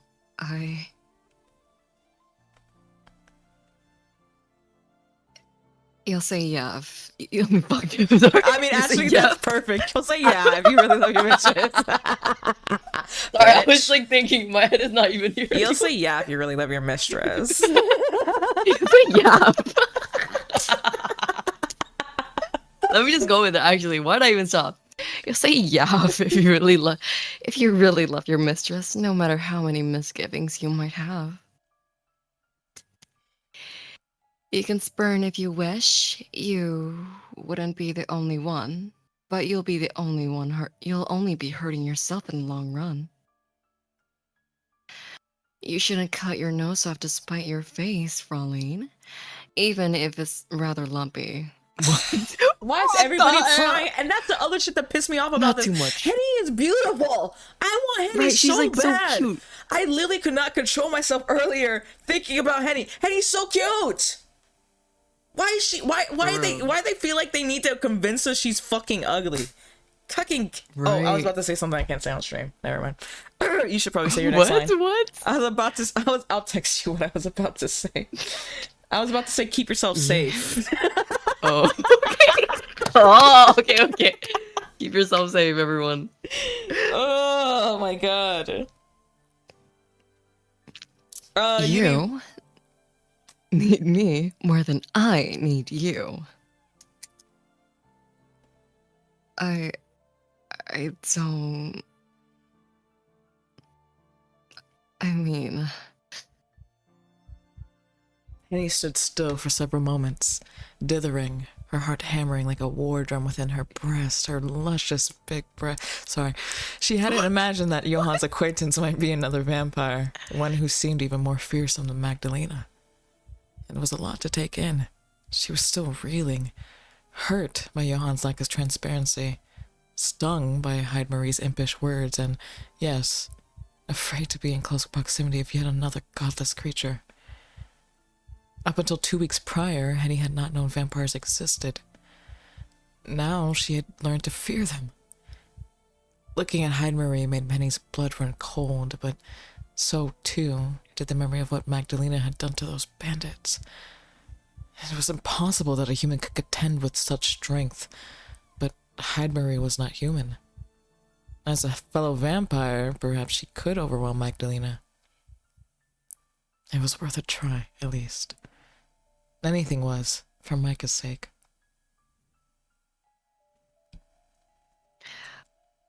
All right. I'm prepared to trust you, Heidmarie, despite my misgivings. I will leave my mistress Sorry. safety in your hands. And what capable hands I have. So fair and slender, like two lovely lilies. Thank you for your vote of confidence, Fraulein. You are most kind. Heidmarie took her ornate skirts in both hands, then dropped a curtsy. I would be more than happy to assist you with your little problem. It's been a while since I went on a hunt, and I've been fitfully bored. Before that, however, I would propose a plan. What sort of plan? Will you not go to rescue Micah? Of course, of course. But tonight would be a poor time for it. My services haven't been required in some time, and I've been spending most of my time sleeping to conserve my energy. I need a few days to rejuvenate. And no small amount of blood. Heidmarie looked upon Johann, then grinned unpleasantly, as a gargoyle might... Okay. I hope you're prepared. It would be the most unfortunate for all of us if you were to collapse upon me, okay? You're concerned about me. How kind of you. That makes quite the change from usual. You needn't worry about my resilience, however.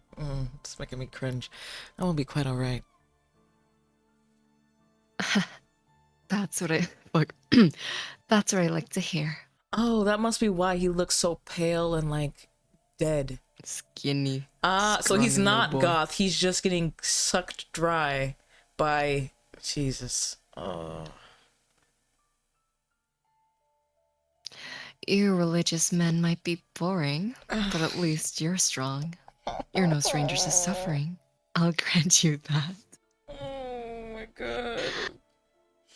The Lord does send us these trials to test us. That's how I What feel does right this now. mean?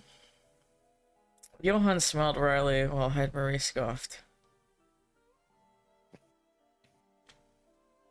Yes, but it would be your precious lord who's going to make a meal out of your neck. You dingbat. Sorry. You can be so cruel sometimes. I used to be crueler. I'm afraid I've lost my edge. Spending so much time with you. You're a terrible influence. Oh, you're so right. That's so weird. Somebody commented they romanticized vampire blood drinking, then dropped this dynamic on us. Fucking Trojan horse. They brought us in with Yuri and they were like, by the way. Alright, here's sorry. this. Now, we shall pursue this wicked vampire in 1 week's time, upon the night of full moon. My powers should be the best at their peak. None should be able to stop me. They do say that pride comes before a fall, you know. To lesser mortals, perhaps, but not to me. Since when have I ever failed in my duties? I suppose you have a point there. I always do. Smiling smugly in the manner of all young... Oh, okay. Alright, I'm gonna just I shall fucking... bid. Okay, what is these more German words? Auf Wiedersehen. I shall bid you Auf Wiedersehen. one more. Auf Wiedersehen for the past, Fraulein. The hour is advanced, and while we vampires thrive in the dark, you humans need your rest. Do not be a stranger, though, I beg of you. I will require your services when the appointed day comes, so you can guide me to the woods, to the abode of this vampire. Do you need me to stick around then? Isn't that what I just said? I just noticed their outfits are kind of coordinated too. Ugh. Mm-hmm. Do try to listen. We'll never get anywhere if I'm obliged to continuously repeat myself. Worry not, please. I'm sure you must be nervous, wandering into the woods so late at night, but you will be quite safe. I'll be with you too, to ensure that Henry doesn't get up to any mischief. As if I would. You wound me. You wound me, Johann. Henry pouted, but it seemed put on, too theatrical to be heartfelt.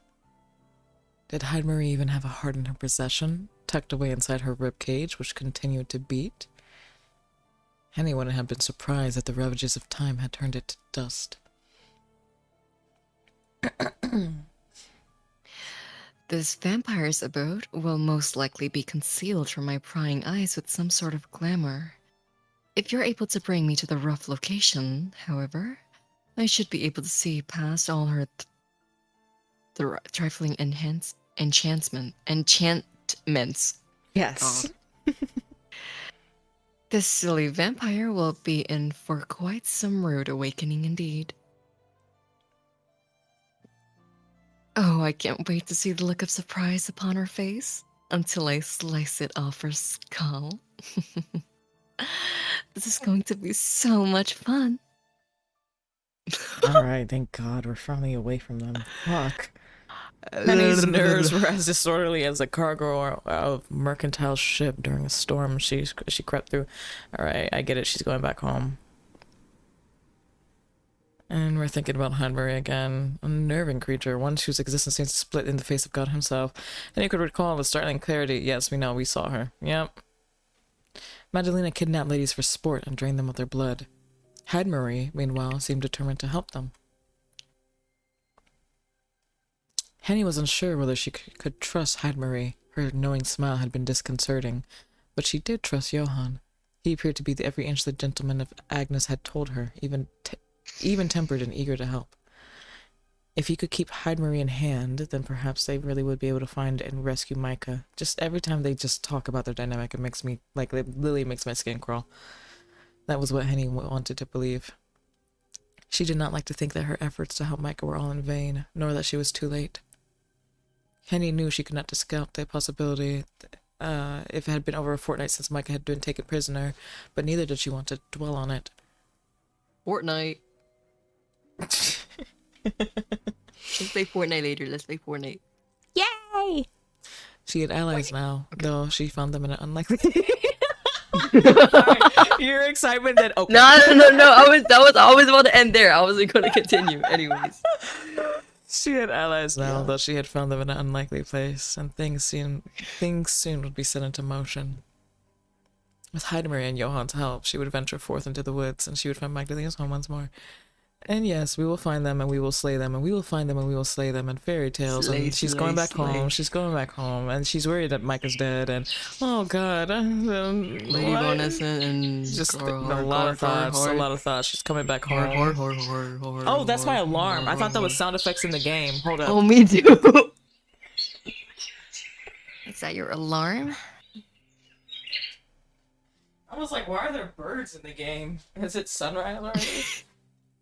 Let me get my headphones back on. Henny knew that Gertrude would be less than impressed when she discovered a set of her keys had gone missing. Henny would have to finagle some way of returning them, unnoticed when the sun rose. But that could wait for later. Henny had more pressing concerns waiting upon her. She crept across the hallway, she has to sneak back in, and, Is she gonna be caught? And then we're having a flashback and he's mad. Grr. Sorry, guys. I just have to get through. We just have to get through this at that point. With everything that's going on, I just want us to get through this. Okay, we're having a conversation, I guess. She's back home. Blah, blah, blah. Henny?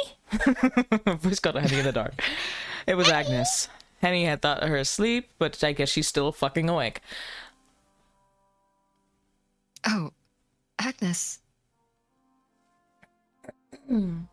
I thought I said you didn't have to stay up for me.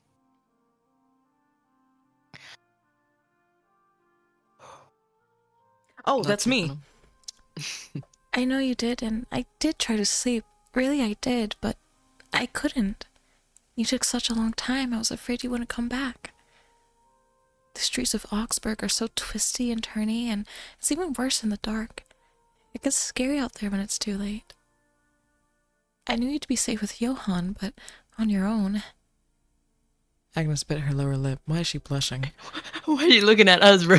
That scared me, Loki. I'm glad you didn't get into any trouble. You didn't get into any trouble, did you? No, I didn't. As you can see, I'm quite alright. I kept my head down, my feet moving, and I didn't stop to talk to any strange men, other than Father Vorac at the church. Who was very strange, apparently. A very strange man. Yeah. Do you suppose he counts? Yes! Yes! Sorry. Do you suppose he counts? He's quite unusual for a priest, yes, but I'm very fond of him. Me too. I think you might be onto something there. So, what did he say? Did he agree to help you find your mistress? Henny nodded. He said it would be possible, but first, he asked me to wait a few days. He said we'd have better luck rescuing Micah, that is to say, my lady, when the moon is full. My lady.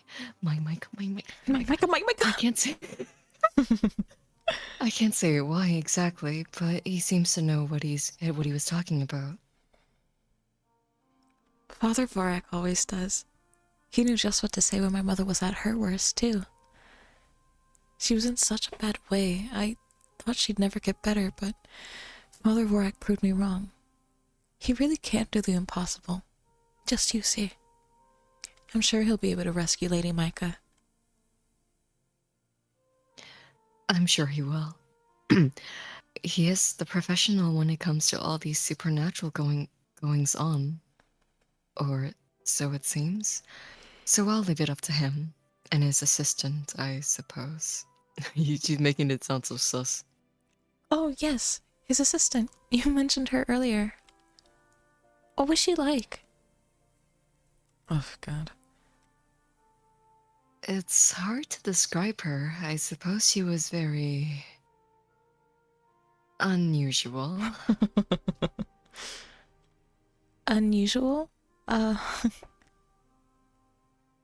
She wasn't at all what I had expected.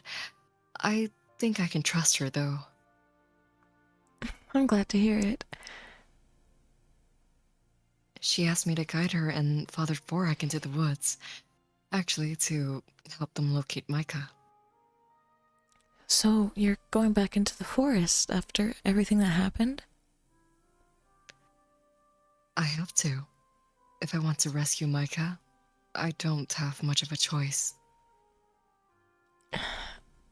I suppose, but aren't you nervous? I would be, ever so. I don't know if I'd be able to bear it. I'm sure it will be fine. Henny said lightly, though in truth she didn't feel fine. She had many unpleasant memories attached to that forest, memories she would far rather forget. It had been in those woods that, yes, we know they lost their lives, and yes, we know we saw them die, and yes, we were fucking there. Okay, there we go. I won't be alone. I'll be with Father Vorac. He promised to protect me. Father Vorac can do anything, remember? Isn't that what you said? He's a miracle worker. I suppose so, yes. I know what magic he's capable of. But, oh, Henny, please look after yourself. I would hate for you to get hurt after all you've been through. I think you've suffered enough. Don't worry, Agnes. I'll take more than a few bandits. It'll take more than a few bandits to put on the fear of God into me. Or a few vampires, for that matter. They can't scare me. Or, well, they can. Henny corrected herself, seeing the doubt in Agnes's eyes. But I won't let them get to me. And Micah endured a lot for my sake, and I, as her maid, I want to do the same for her. I'd do anything to see her again. You'd really be willing to go that far? Of course I would. Micah's the most important person in the world to me. Her happiness is my happiness. Now this is the real Yuri. Like I don't understand. Like, fuck every other romance subplot. Henny and Micah, that's something I'm invested in. This woman is fucking in love. Wait, I just realized what you said.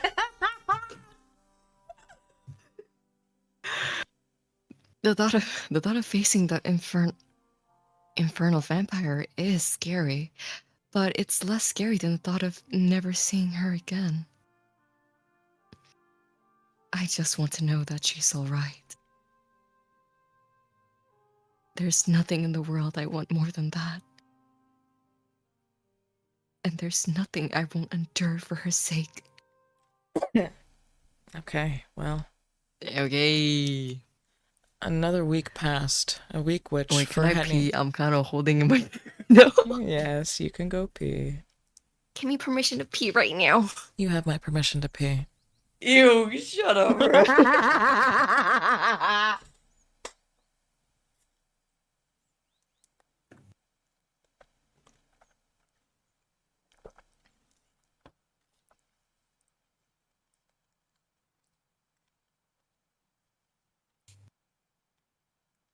All right, guys. I'm hoping part 3 and part 4 moves a little bit faster than part 1 and part 2, because we've been here. Like, how long have we been here, guys? I think we've been doing this fucking VN for like 2 months now, and we just got like halfway through it. Granted, we're only doing it 1 day a week, but still, every time 1 day a week, we're doing it for like 2 or 3 hours. So I'm hoping that the pace moves a little bit quicker. And I'm gonna skip a little bit more around, a little bit more. How long have we been doing this? We've been doing this... Oh, it's just been about a month. Okay. I wasn't people... Well, yeah, we're on part 5 today. But still, like, I need this... I'm hoping that this moves a little bit quicker. Especially with that random fucking subplot added in. Skipping the pages upon pages of description should speed up the pace threefold. Yeah, because, like, Jesus. It's every... Oh, my God. It's all the time. It feels like it's been 2 months. Yeah, it feels like it's been 2 or 3 months that we've been doing this, and it's only been 1, and we're only on part 5.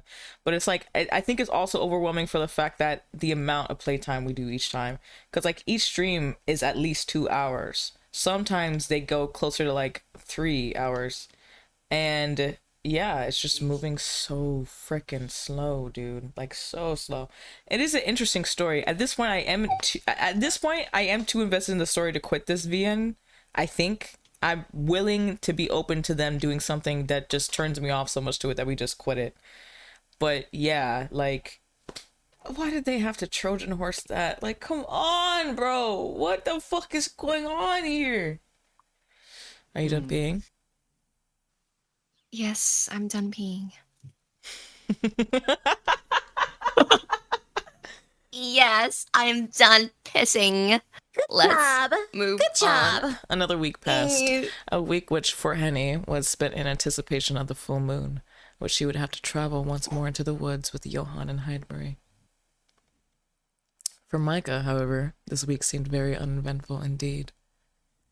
Magdalena continued to drain Micah of her blood in the nights, with her silvery knife and the ceramic bowl she used to catch her blood. They talked little during these sections. Oh, we're back. Okay, I guess we're back with Magdalena and Micah. They talked a little during these sessions, and though their dialogue was always clipped, Micah wincing from the pain and Magdalena winced at inflicting it. Oh! Everybody shut the fuck up. Yo. It's time for a raid. What's up, cool? Hey, hi. Hello.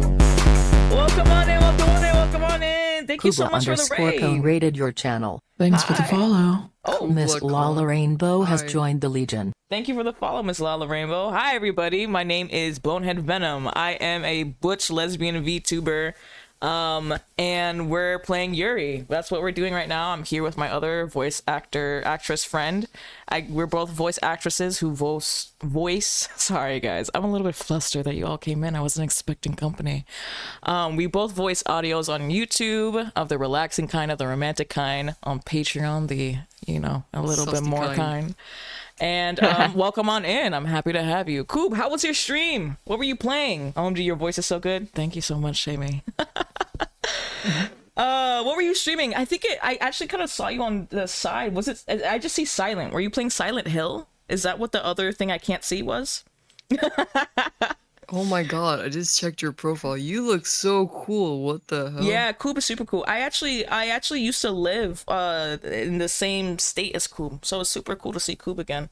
Yes, Trauma Nice. Triggered, Silent Hill 2. Oh my god, I want to play that so bad, but I'm also so scared to play it because that's one of those games that do dread really well, and dread is really hard to deal with. Dread is hard to deal with. Your voice is so smooth. Thank you, Lala. Thank you, Lala. I'm flattered. You're gonna make me blush. Really? OMG, I love Minnesota blood. Yeah, I'm from Minnesota. I was born in Minneapolis, North Side. I think you're around the burbs though, if I remember. But yeah, I was born in Minneapolis, so of course I've always had a little special place in my heart for your streams and your content. Silent Hill 2 is fun stuff. Yeah, we should play it sometime. Tomorrow, actually, we're going to be playing Resident Evil 7 with a shot caller. So, eventually, maybe we'll get to Silent Hill 2 with that, too. East Side St. Paul. Really? Oh, shit. I've been around your neighborhood. I frequently go to your neighborhood. Wow. Shot caller, OMG, epic. Yeah, it was one of the donathon things I promised when we had a donathon a while ago. So I think it's gonna be every time I scream. Also, I have this really bad habit that when I'm scared, I bark. That I literally found out live on stream. Did you not know this, Lush? Oh, Lush. I knew. I was there. Lush, feel free to introduce yourself to everybody. This is my friend Lush VAs on YouTube. What Venom said, yeah. Yeah, I literally had to find out while I was playing Me Side. This was like early on in me coming back to streaming, where I was just streaming on YouTube for a bit. I was playing Me Side and I got scared and I reacted, and then I paused and I talked to chat and I was like, chat, did I just bark? And everyone was like, yes, you did just bark. And I was like, fuck. And then I got scared again and I did it again. I was like, wait, fuck, do I bark when I'm scared? I thought this entire, because it's one of those things where you're not aware of what you do until you have like an audience watching you, and then all of a sudden you're like, wait, I bark when I'm scared. I don't scream. I go What the hell? I literally do that when I'm scared. I'm like I sometimes it sounds really dog-like and it's really fucking embarrassing. But that's what streaming is, really. It's a humiliation ritual. We are playing, oh, by the way, so you guys know what we're doing. We're playing a visual novel. It is a Yuri visual novel that involves a vampire with a captured helpless maiden who is a royal woman. Pale. And it's a Who lot of is Yuri also going on. very Who's pale. also very pale. They emphasize a lot of paleness for some reason. And her maid is trying to save her from the vampire, but her and the vampire kind of have like a little bit of flirting going on, and then her maid is also kind of in love with her, and now the maid has recruited the help of a priest to hopefully help them out, who we have a lot of eyebrows raised towards, but hopefully you know, he's an all right guy for the rest of this. Take pride in that. Thanks for the follow. Pico 21 has joined the Legion. Thank you for the follow, Pico Pico. I appreciate it. Are you saying that live or is that a freaking soundboard? Oh, that's my soundboard. When I made like a little sound pack for my Alerts. okay, Venom okay. got that dog in them. Arroo! Oh shit! What the hell? That was not a good bark. Don't gas that up. No, that was pretty good. What do you mean? I thought it was good. Thanks. But now that we've welcomed you guys in, we'll bring the energy back down a little bit and continue entertaining you with this visual novel. Have us in the background, treat us like a podcast. Every once in a while we make funny little comments. But I'm turning to Scooby-Doo for a second there. Raggy? Sorry. Magdalena had stopped sitting with Micah when she ate her dinner, and then in turn, Garden seemed a thing of a distant past. Micah feared the relationship would continue thus, stoic and uninvolved, save for the regular bloodletting, until one overcast Wednesday morning when Magdalena again brought Micah her breakfast in person. Actually, can a mod drop Lush's YouTube link in chat, please? If any mods are in chat right now, or if anybody really can just grab Lush's YouTube link real quick so people know where to follow her. Magdalena had been depositing Micah's breakfast upon her bedside while she slept during the last few days, as she had when Micah first took up her unwilling residence in Magdalena's home. She had thought Magdalena's early morning greetings had been a one-off, not to be repeated. Evidently, she had been wrong. A half-asleep Micah was roused by the rapping of knuckles upon her door, which then swung open to reveal Magdalena, pale of face and of hair. Yes, her under eyes dark and smudged, as though with pencil lead. Magdalena bore in her hands a tray, which, yes, she's bringing food and tea, we know. Here you are, my lady. Magdalena rested the tray upon Micah's lap, who sat still in bed, with an exaggerated flourish, then a neat curtsy. I hope today's breakfast finds you well. Oh, Wait, I forgot how to do Micah's voice. It was just my normal voice. Yeah. Thank you. To what? Oh, that's you. To what do I owe this pleasure? Do I need a reason to check in on my favorite prisoner?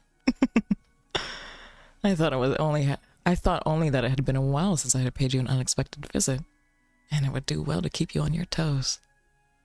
I would so hate for us to fall into a routine. They're awfully dull.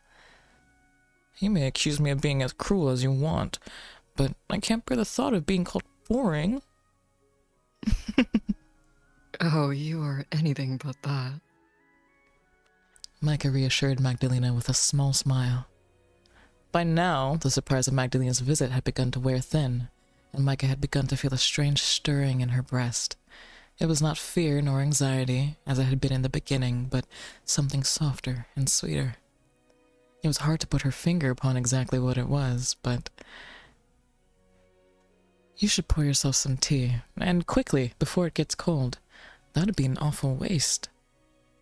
I think you'll like today's blend. It's apple tea with a touch of honey. Only hope it isn't too sweet. Oh no, it's fine. I like sweet food. I know you do. You have the palate of a small child. Magdalena smiled, her cheeks dimpling. Oh, Cece, you want to say hi? Yeah, baby. Yeah. Is it your turn? Do you want to read this line, Cece? Magdalena smiled, her cheeks dimpling despite her obvious exhaustion, and gestured to the teapot. Go on, drink, do. You need to preserve your strength. Thank you. That is so very thoughtful of you. Micah reached for the teapot and began to pour. A stream of amber-colored liquid split from the spout of her pot into her cup, all while exuding forth a fragrant stream. The tea looked and smelt delicious, as sweet and as fresh as an orchard. Micah let her fingers curl about the handle of her cup, and slowly she brought it to her lips. She blew upon the surface of the apple tea to further cool it, then sipped. As she drank, she became aware of Magdalena's eyes fixed upon her own. Magdalena's gaze was steady and disconcertingly serious, despite her previous stream of prattle, as though meaning to commit Micah's every contour to memory. Was she anxious that, at any given moment, Micah might disappear like the steam from which unfurled from her teacup. The experience was not wholly pleasant, as it made Micah's skin prickle. Sweet though the tea was, Micah found she could not focus upon it, not when Magdalena's gaze was so doleful. Did Magdalena know something she did not? Perhaps there was a reason beyond her visit that cool, overcast Wednesday morning, beyond mere whimsy. Was today to be the final time Magdalena would serve Micah breakfast? The final time they would sit together and talk, as though they were equals?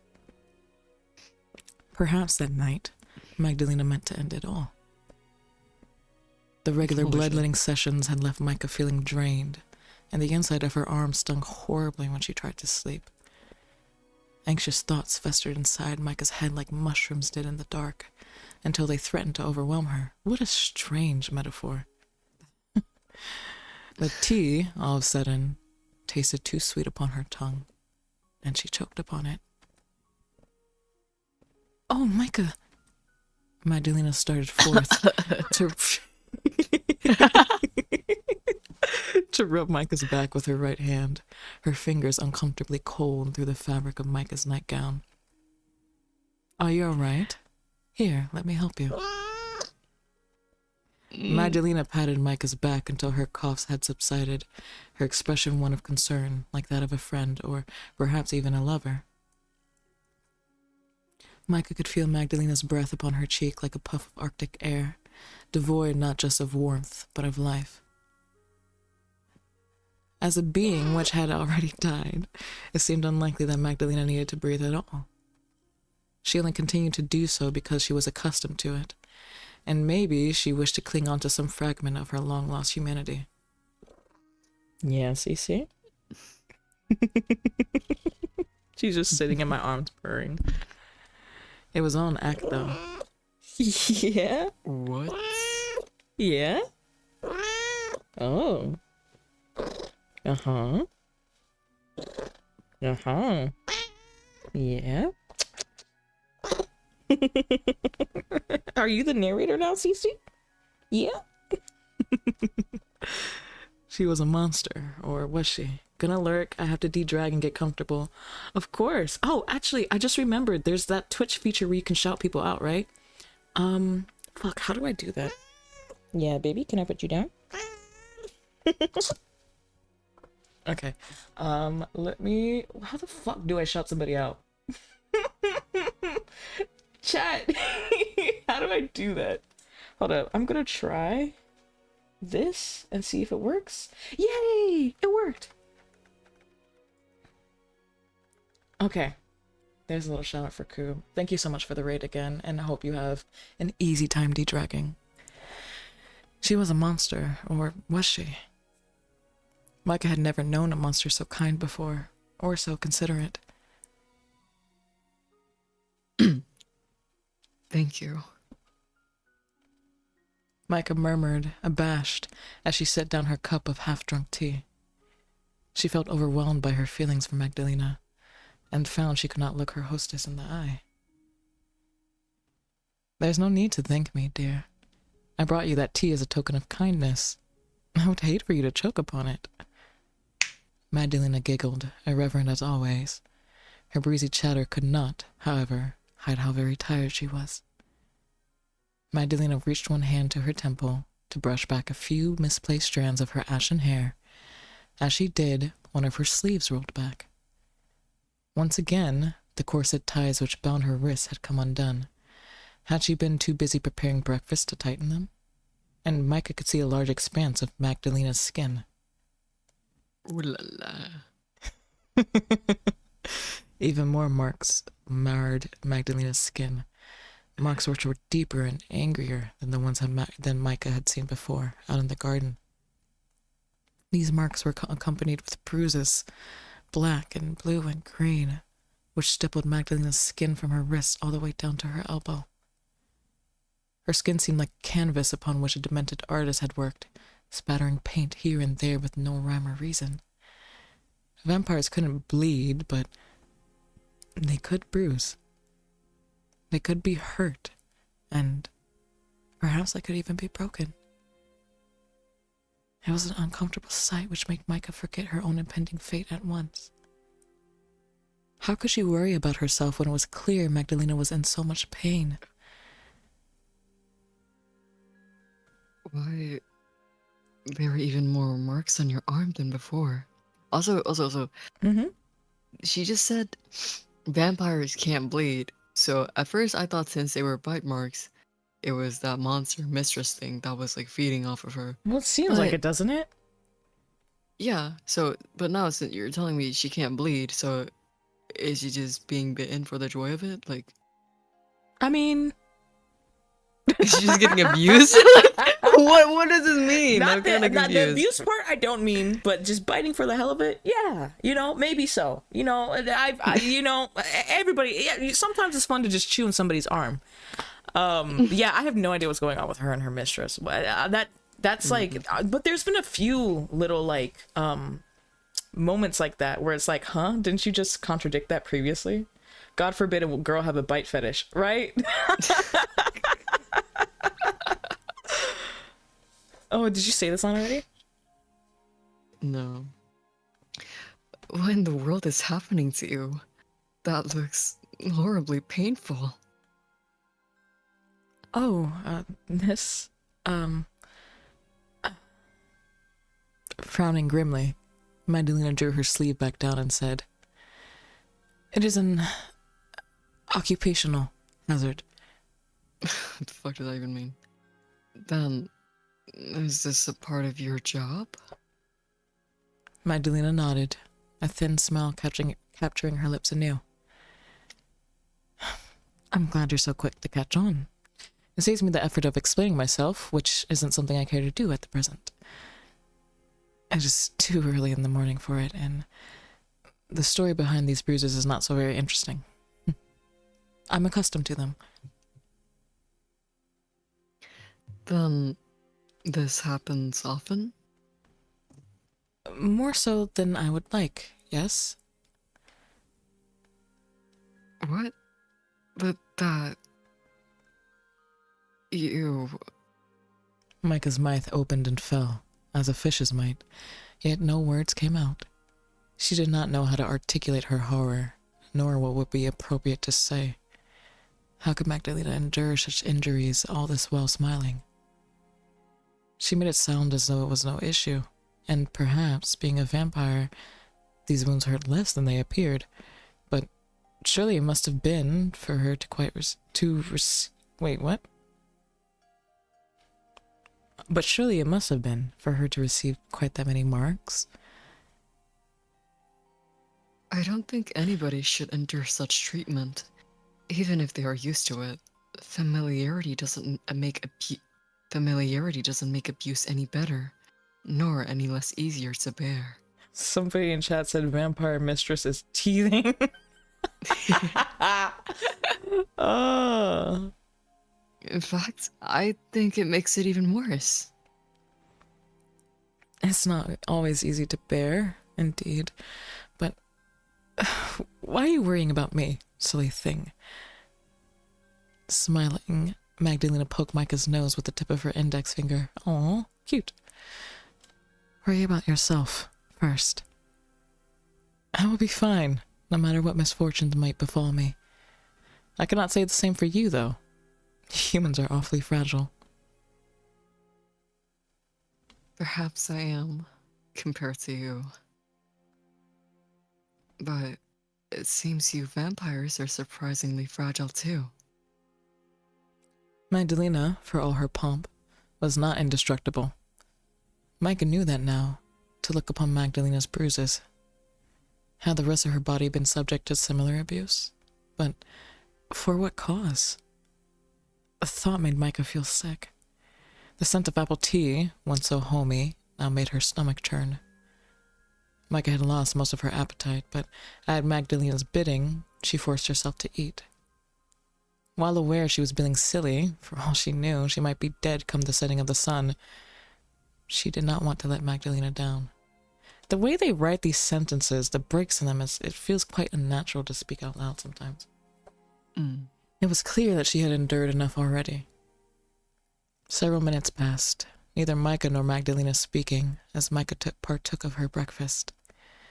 She chewed her scones, which now tasted of wallpaper, and washed them down with sips of apple tea, which reminded her of watching up water. Once finished, her plate cleared of all Thanks save for the crumbs. follow. Fetter_Ace24 has joined the Legion. Thank you for the follow, Fitter Ace. Also, I don't remember if I thanked you, Pico. Thank you for that follow, by the way. Her plate cleared of all save crumbs, her teacup empty of all save dregs.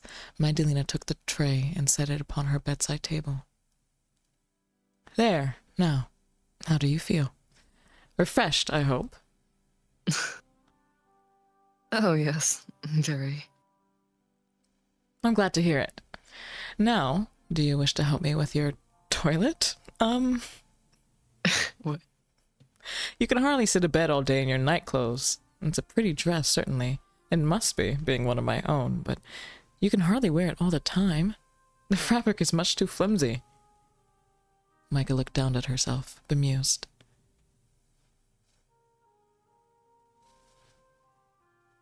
Do you mean to help me dress myself? Yes, take off your clothes.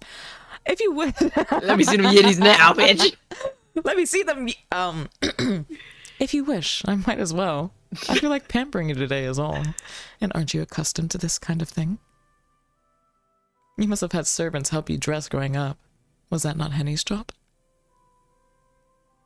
She did help me, yes, but you needn't trouble yourself on my behalf. I'm old enough to know how to dress myself. Age does not factor into it when one is a lady.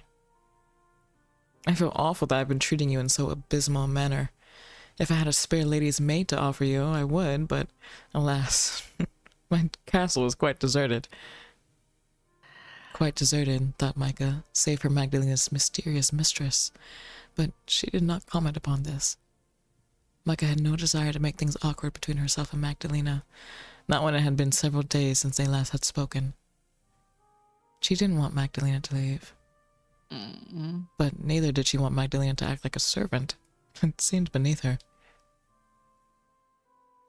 I thought you were a lady once yourself. You shouldn't need to dress me up.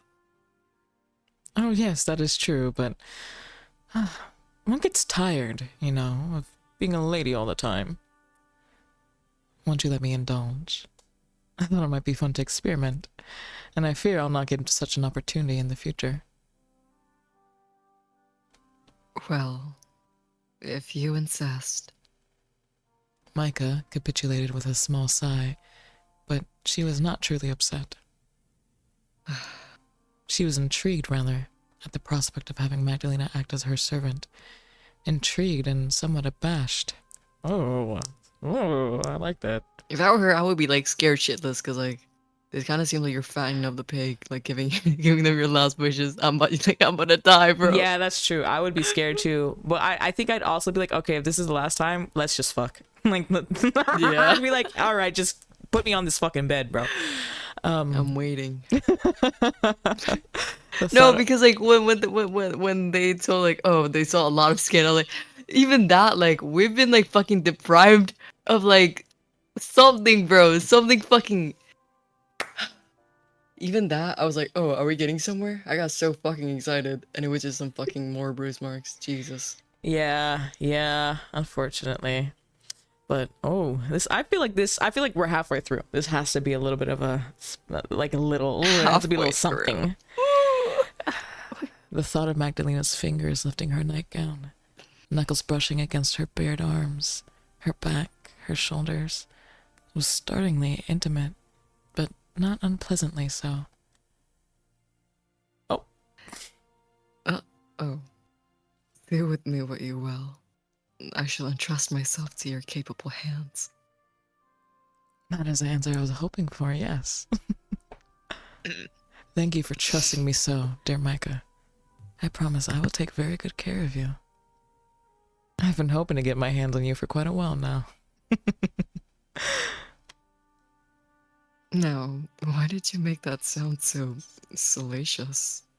Salacious? What is Salacious. Yeah, you had it right. that? Salacious. My, do you really think it sounds salacious? No, it does. You're doing this on purpose to make me blush. And do you blush when your Henny slips you out of your night clothes and into your day dress? Hmm? No, but that isn't the same. Henny is Henny, whereas you are...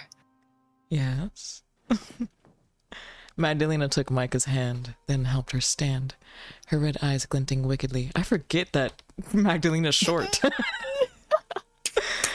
Micah hadn't expected this, and she stumbled, but she never did hit the floor. Magdalena was there to catch her. Magdalena snaked one arm about Micah's waist, pressing their bodies together. She softly said, "What am I, exactly?" You are... You. I am... Impossible. If you mean to be my mate for the day, you're acting in a most impertinent manner. Oh, she's scolding now. Perhaps I am, but alas, it's not in my nature to be pertinent. One has to wonder what you were expecting. I wonder myself. I must be going mad. I can't blame you for that, my dear Micah. Not when you've been imprisoned for as long as you have. I myself have often wondered whether or not whether I have not become similarly addled. And I haven't been entrapped far, far longer than you have. Oh, that was randomly sad as fuck. Holy shit. Now, bitch. Anyways, Magdalena smiled, all brightness anew. Her smile one which easily rivaled the weak, watery sunshine which crept in through the gaps through the curtains. We've tarried on too long. Let me first relieve you of your nightgown, my lady. Micah stood there feeling very exposed as Magdalena moved to undress her. Her face reddened still at Magdalena's touch and the brushing of her fingertips, but still she stood there, pliant as an antique doll, as Magdalena slid her nightgown upwards. Micah's nightgown, which was long, was lifted above her knees, her thighs, then her chest, and finally her head. Magdalena cast the flimsy garment aside with a deft movement, though she was careful not to crease it. Folding the gown with experienced hands in a manner comparable to Henny's, she set it aside, then stood back to examine Micah. Goodness me, you really are lovely. Micah was not yet wholly naked. She wore a chemise beneath her nightgown, which was eggshell white and shapeless. But she felt naked nonetheless, exposed before Magdalena's wandering eyes. Henny had often helped Micah dress and undress, and while Henny had been prone to complimenting her mistress, her eyes had never wandered thus. Magdalena's irises were burning, and Micah too began to shiver. These shivers only increased further still as Magdalena drew in, her fingers seeking out the buttons which ran along the front of her chemise? Camise? I think it's camise, right, chat? I don't know why I'm doubting this all of a sudden. Now, why don't you let me take care of this? It is fiddly work, but I don't much mind. It is well worth it to spend more time with you like this. I know I tease a lot, but I'm being serious when I tell you this, my dear Micah. I really did miss spending time with you. Wow, spicy. Once I Micah like that one. Yeah, we finally get a little bit of ooh. Once Micah was fully dressed and her hair neatly brushed, Magdalena suggested that they go for another walk in the garden, as they had earlier in the week. Micah, who had been shut up in her room since their brief excursion, agreed swiftly. She had begun to fear, cloistered away as she was, that she might never feel the sunlight upon her cheeks again. Not that there was all that sunlight to be had, the day being so gray and gloomy. The sun was largely concealed by clouds, its rays tempered by a cool breeze which snaked down the nape of Micah's neck and the back of her dress. Micah shuddered upon standing doors, goose flesh rippling across her arms. Oh, it was not a pleasant day by any stretch of the imagination. At least it wasn't raining. Not like last time. And that was something to be thankful for. Micah supposed it was on account of the general unpleasantness and the malaise which hung in the air that Magdalena had suggested they go outside at all. Had it been a bright, sunny sort of day, it seemed unlikely she would have been able to endure it even with the aid of her wide-brimmed hat. Magdalena and Micah strolled about the garden together for a few minutes, the only sound of that of their footsteps as they depressed the tall grass beneath them. These overlong fronds of grass brushed against Micah's ankles, all studded with morning dew, dampening Micah's socks so she sorry, I'm cracking my back a little bit. Dampening Micah's socks so she shivered further still. Cupid's lichen, spotted remains looked every bit as grim as Micah recalled, and the fountain itself looked very dull when framed by the cloudy, monotone sky. The whole garden was gray, really. Okay, we get it, you're describing everything. Yes, we know this garden. It was by these roses that Magdalena paused, as she had during their last walk, and with a small smile she reached to caress one of the monstrously large roses with the tip of her fingers. I always forget how pretty these roses are. I barely have cause to see them during the daylight. My kind is not known for affinity to the sun. It does make one forget, however, how lovely the world can look when it isn't smothered in perpetual darkness.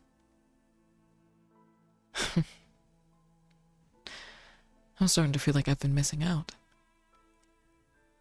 Though humans like you, I suppose, take the daylight for granted. Magdalena glanced over her shoulder, her red eyes finding Micah's, and smiled wanly. This is how the world always has been for you. You live in a world of warmth and brightness, where everything is bathed in color. You have no idea how fortunate you are.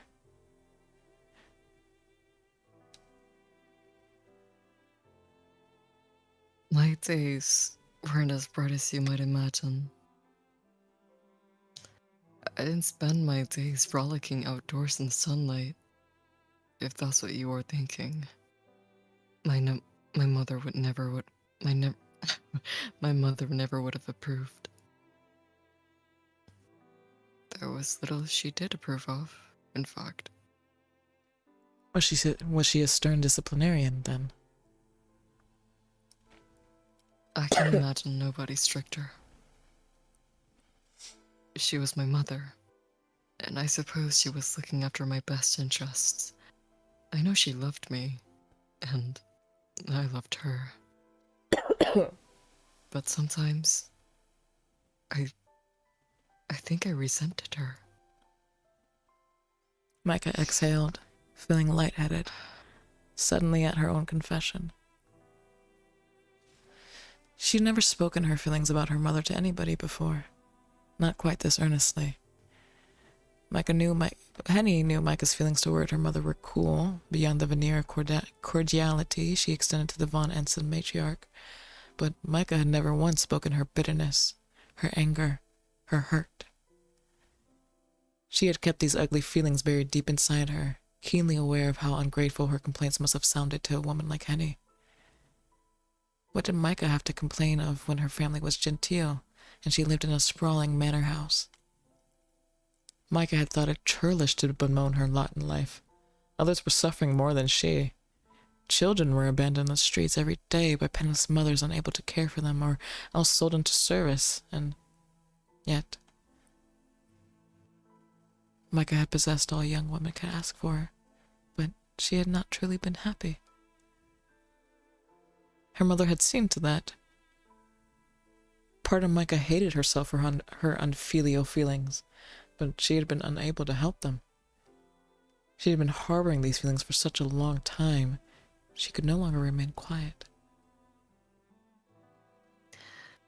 My mother thought of herself as a very grand and noble lady, but this came at the expense of how she regarded everybody else.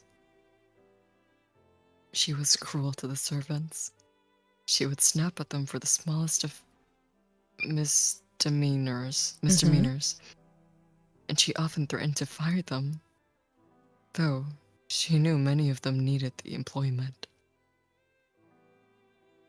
They needed our money.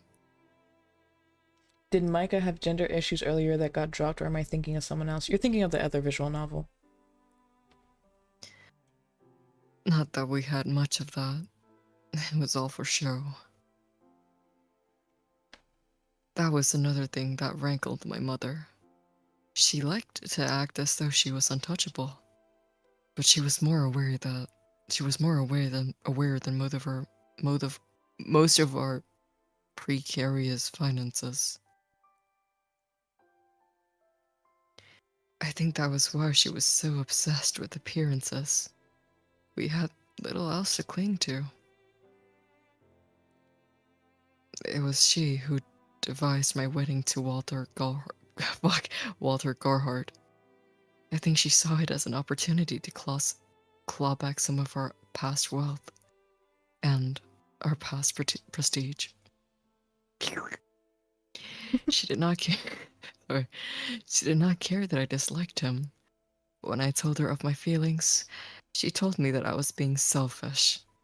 She said that if I truly cared for her and for my family, I would obey. I tried to protest. How was I being selfish? I had always done what she asked, but she didn't like that very much. My mother really liked what I did, but she liked it even less when I tried to stand on my ground. I say tried because it didn't work. She slapped me as though I was a naughty girl, though I was over 20 at that time. She cut my cheek with one of her many expensive rings, which she refused to pawn no matter how dire our straits were. At least I think that's straight. Wow. Damn, Micah. Okay. She would rather sell me off than her rings, or her brooches, or her fur coats. Then she sent me to my room in disgrace. I spent most of my days in my room, staring out my bedroom window, dreaming of escape. Maybe that's why I'm so good at sitting inside, my head bowed, like a good little prisoner. I have a good deal of practice. You could say I perfected the art. Though I was never able to improvise my skills at the embroidery, no matter how much time I whiled away indoors, my bad. You're good. I've never been able to become the accomplished lady my mother desired, despite her needling. I've always been lacking. I was too frightly, too stubborn, too thoughtless. My mother often said I was a poor daughter, but in those respects, I think I was quite a lot like her. I made a perfect Von Essen, at the very least. Bro, she's just like me, bro. You poor thing. Magdalena sighed once Micah had finished her missive. Her red eyes shot away from beneath the rim of her hat. It sounds as though you suffered too. I had not known. Forgive me for speaking so carelessly about your lot in life. It is a bad habit of mine to act like a know-it-all when I understand very little. I used to be scolded for that myself when I was a human. Did you often get into arguments with your mother? Not my mother, no. I rarely had cause to speak to her. But I had a figure in my life quite a lot like your Lady Von Essen. She thought she was very righteous, but she used her righteousness as a weapon. It was an excuse to be cruel, as she wished to those she considered beneath her. It was an excuse to be as cruel as she wished to those she considered beneath her. It was frightening when my home was sacked, but I was not at all upset when she passed away. She deserved it. Magdalena pulled a face, then sighed. Now, why am I speaking of so dreary a subject? I wanted to come out here and cheer myself up. All this melancholia rather defeats the purpose. I'm sorry. Now it was Micah's turn to apologize. Abashed, she bowed her head while brushing a strand of hair behind the shell of her ear. I just thought... I don't know. I've not been able to speak about my mother to anybody before. So when I started, I couldn't stop. All the words came tumbling out. It was improper of me. And unfair too.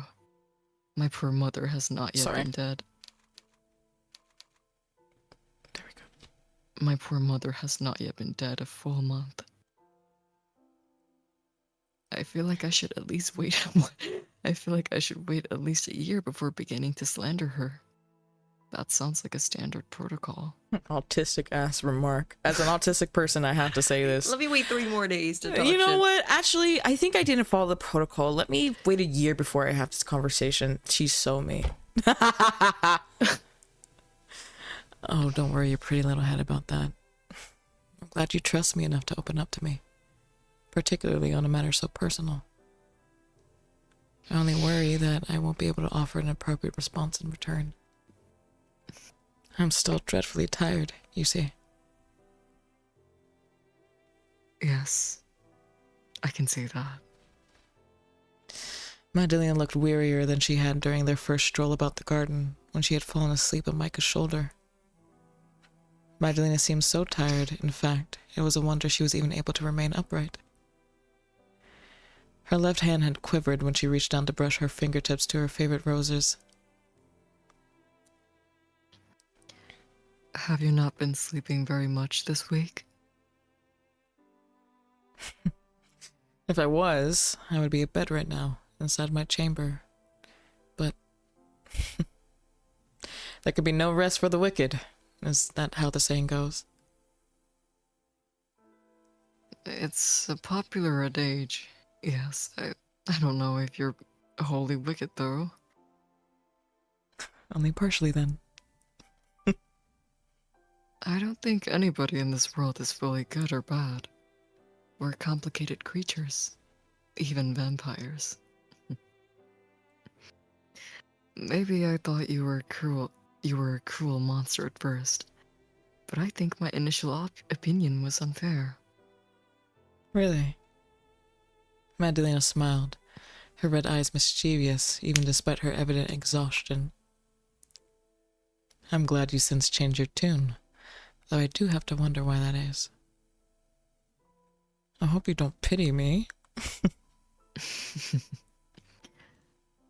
I feel worried for you. Maybe. I don't know if that's the same thing as pity. Magdalena is cute sometimes. Magdalena is cute sometimes. This pouty face she always does is quite funny. Such feelings are cut from the same cloth. As a vampire, I've no need to court the concerns of humans. You are lowly creatures, far beneath me in the pecking order. Not to find your worry insulting, really. But Magdalena looked, not to her feet, uncommonly abashed. She cleared her throat. Had she been a human, Micah wondered whether she would have blushed, and said, "It's been a long, long while since anybody worried about me.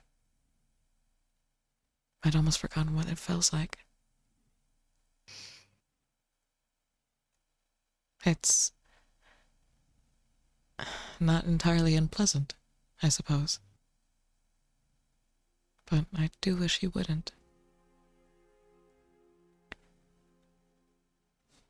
And why is that?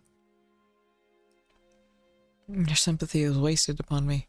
I don't deserve it. Well, it's true, we all have good and bad within us, even monsters. I did kidnap you, and I am holding you prisoner. I inflicted a dozen wounds upon your poor arm, and I've taken a lot of your blood. I'm making you suffer.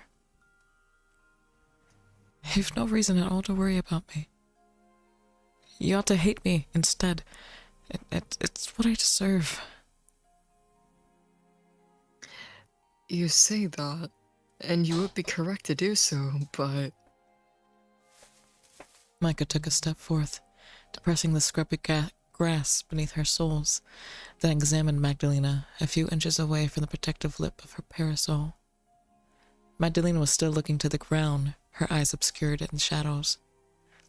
She was shivering, but Micah did not think this was from the cold. She did not think a vampire like Magdalena could feel the cold. I kinda need to sneeze. Okay, it went away, bro. Oh my god. I don't think you really wish to hurt me. Not for the sake of it, at least. And what makes you think that? You do. You always look apologetic when you take my blood. And a few days prior, you said as much yourself. Aren't you doing this for your mistress's sake? Ah, yes. My mistress. You would be right on that score. I would not be doing any of this had I a choice in the matter. But my wants are irrelevant. My mistress is hungry, ravenous even, and she has a tendency to violence when I cannot satisfy her. I've been doing her bidding for many years, but I don't believe I've ever been once able to make her happy. I don't know if she's capable of feeling such an emotion. She's a selfish creature, and she always demands more from me. I know she can't help herself, but she has her own extenuating circumstances, but it does get worrisome. Being forever at the beck and call of a tempestuous being like that, even during my afterlife. I'd hoped, as a vampire, I might be able to do what I wished for a change, but fate has not been so kind to me. If God does exist, which I doubt, he must surely be laughing at my plight. I'm sure he wouldn't. I know I don't think of any of this as funny. Let me repeat that. I know I don't think any of this is funny. Not in the slightest. Well, you wouldn't. You're rather too kind to laugh at the misfortune of others. I sometimes fear my own suffering has been so egregious, however, I feel like laughing at it myself.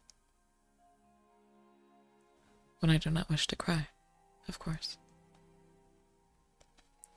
Magdalena paused, then frowned. She shook her head once more, her eyes darkening, and said, "Oh, listen to me, talking so much. I must sound awfully tedious." I don't think so. Oh, sorry. I don't think so. I'm happy to learn more about you. Even though I'll kill you one day. Even so. Wow. You don't hate me. Not at all. Yes, I suppose you're too busy worrying about me for that. Sweet girl that you are. Stupid thing. Magdalena scuffed the ground once more, agitated, then looked to Micah with intense eyes. Oh, this is so unfair. I didn't mean to grow attached to you as I have, but it's too late to worry about that. I like talking with you and walking with you. You've brightened my dreary home considerably. Why, I even like cooking for you, to watch you eat and brewing your tea every morning. I've no desire to kill you, but I fear I must, if my mistress is to be satiated.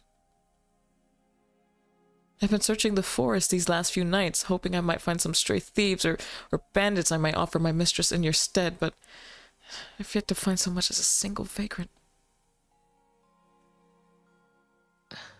Magdalena. Micah blinked, improbably touched by this proclamation.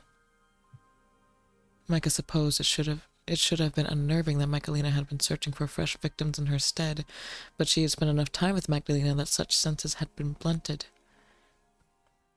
It was foolhardy to regard Magdalena as she would a human. Magdalena might have looked as she did, though paler, but her morals were skewed towards those of the undead. To her, humans must have looked like cattle.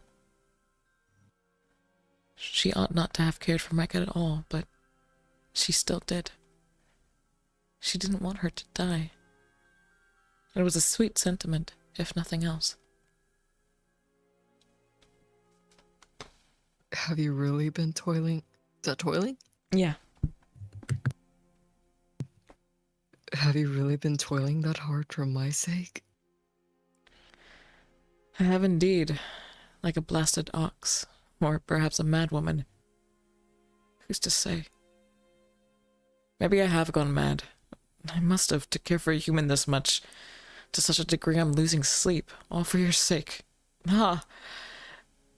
Magdalena, I don't know what kind of ha that was gonna be. Ha! Magdalena laughed without humor. Her lips curled into a grim smile of a smile. Facsimile? Wait, what was that word? Facsimile of a smile. I don't know how to say that. Now do you understand what I meant when I said God would laugh at me? I've been toiling for your sake, but it's all been in vain. I have nothing to offer my mistress save myself, and my blood ceased to flow a long time ago. So she is just biting her for fun. Interesting. Facsimile. Thank you. I can only bleed if I've recently fed, and if I do not, then what runs through my veins might very well be made of ash. Look. Magdalena removed one of her gloves with an artful flourish, then reached out once more for the rose bushes. This time, however, she did not caress any of the flowers. Instead, she seized one of the slender stems between her fingers, all thorns, and gripped tightly. These thorns would have lacerated a normal person's flesh, bringing forth bright red blood. When Magdalena drew away, however, there were only a few droplets of crimson streaking her palms, far less than Micah would have expected. Though her skin had been punctured from the rose's thorns, she appeared otherwise unharmed. Though she could bleed, she did not bleed as freely as a normal human. That must have been something she had given up many, many years ago. I really am a monster. I have no need for your sympathy, Micah. If you show me too much kindness, it will poison me. I don't deserve it. I don't. Magdalena. Micah murmured the other woman's name, but it did not sound right upon her tongue. There were too many syllables, which seemed to put on them an uncomfortable amount of distance. Micah paused and tried anew, fingers reaching to cup Magdalena's own scarred ones. No. Lena.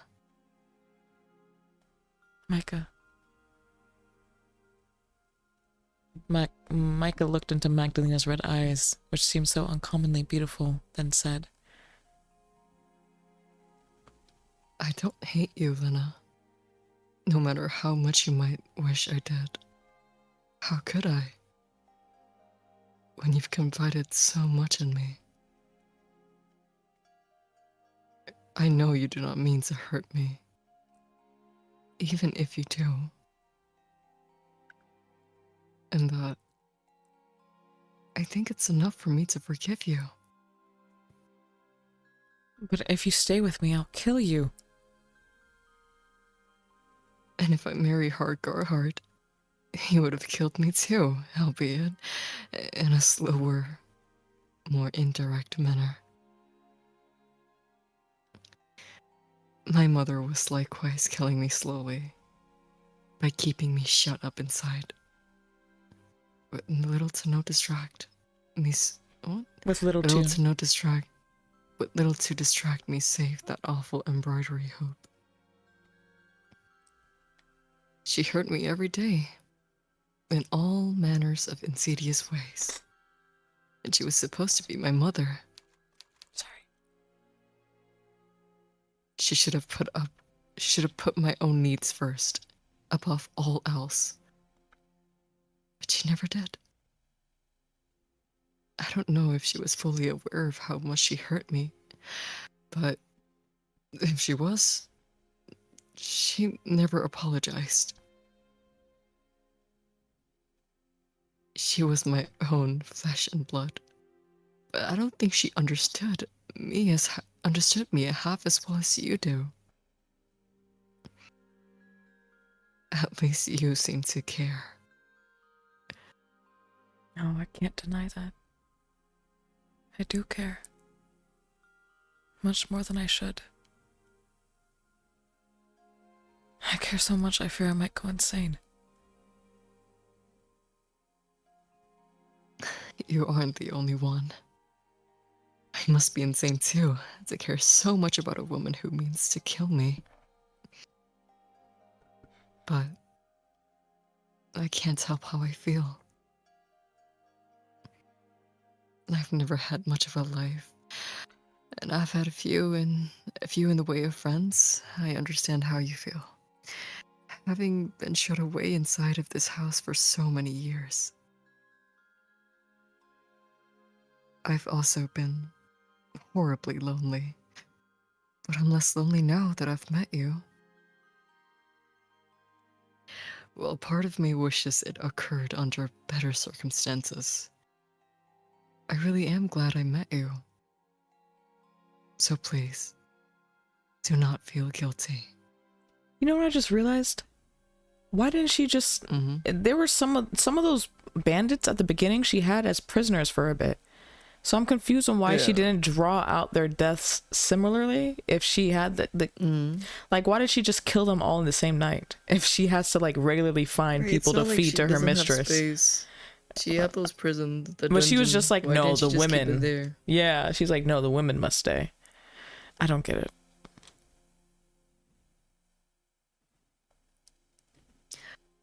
I won't hate you, even if you kill me. I might thank you for it even. If you weren't the one holding the knife to my arm, then it probably would have been me. And I don't much want to bring my own life to an end. I'm too cowardly for that. And I don't much like the pain. I'd rather you do it. That way, at least, my own conscience will be clear. And when I do die, I might be able to go to heaven. Wow, that was morbid. It wasn't until later that night that Magdalena paid a second visit to Micah's bedchamber, carrying with her a ceramic bowl and a sharp-bladed knife. Micah had been lying abed when Magdalena arrived, attired in her nightgown, and these hard-ass nipples that they drew. My fault. It was late enough that she wondered whether Magdalena had forgotten about their nightly ritual, but evidently not. Micah had endured these sessions with Magdalena numerous times, and now knew what to expect from them. Magdalena did not need to ask Micah to present the inside of her arm this time. Micah did so without complaint, though she still winced when Magdalena pressed the blade of the knife against her flesh. "I'm sorry," Magdalena said softly. So softly Micah could have feigned deafness if she had wished while steadying her hand. "I don't wish to hurt you, though I know my apologies mean very little. They cannot undo the pain that I'm making you feel. They are utterly pointless." Magdalena's expression twisted as she collected Micah's blood, her fingers trembling all the while. Micah's blood soon stained the ceramic, bright enough to garish during the otherwise understated night. Magdalena must have cut more deeply this time, because her wound burned more intensely, and her blood spilled more freely. During their other sessions, Micah's blood would emerge almost shyly, a few anxious drops forming about the thin, hairline cuts Magdalena inflicted upon her. It was not so tonight, however. There was so much blood, Micah's bedroom began to stink of it. The stench of blood combated the other unpleasant odors Micah often had to contend with, those of dust and mold and neglect, until it was all Micah could smell. She could taste it, too, in the back of her throat when she swallowed. The air seemed to have taken on the tang of copper. Micah's wound stung as Magdalena squeezed it, freeing yet more blood from within her. Micah winced and bit the inside of her... Oh? Micah winced and bit the inside of her cheek. That was me gasping myself. Now I'm not trying to act as Micah, dude. I was like, oh, wow. No, I have a weak stomach, and Oh, yeah, I forget that you have a weak stomach. my bad, continue. I can text you when I'm done talking about blood. No. Okay. Micah winced and bit the inside of her cheek in an attempt to stop herself from gasping. Jesus, you literally did that though. She did not want to cry out, not when Magdalena looked so tense already. She did not want Magdalena to feel guilty about hurting her. But surely that was foolish. Magdalena, as her tormentor, ought to have felt guilty about the pain which she was inflicting upon Micah. Micah had no obligation to worry about Magdalena's feelings, whatever they may have been, and yet... All right. I think that ought to be enough. Magdalena took the handkerchief from her pocket and dabbed at Micah's wound. The lukewarm water against her skin stung, and Micah had to bite the inside of her cheek again, harder this time, to stop another encroaching sound of distress. Micah counted to 3 inside her head, trying to soothe herself before she spoke. Lena. What is it? I just wanted to tell you. Oh. Micah yawned, then leaned it back against her pillow. Magdalena was still dabbing at her arm and at her wound, but all of a sudden, Micah felt too drained to remain upright. All of her strength had voided her body, leaving an empty shell. She always felt exhausted after having her blood drained, but this exhaustion settled upon her more heavily tonight. Micah's arms and legs felt leaden, her fingers and toes quite numb. She could barely curl them, though she tried. Her breathing was regular, at least, but shallow, and still, the air tasted of blood. Micah might have felt terrible, but she did not blame Magdalena for her plight. If anything, she pitied her.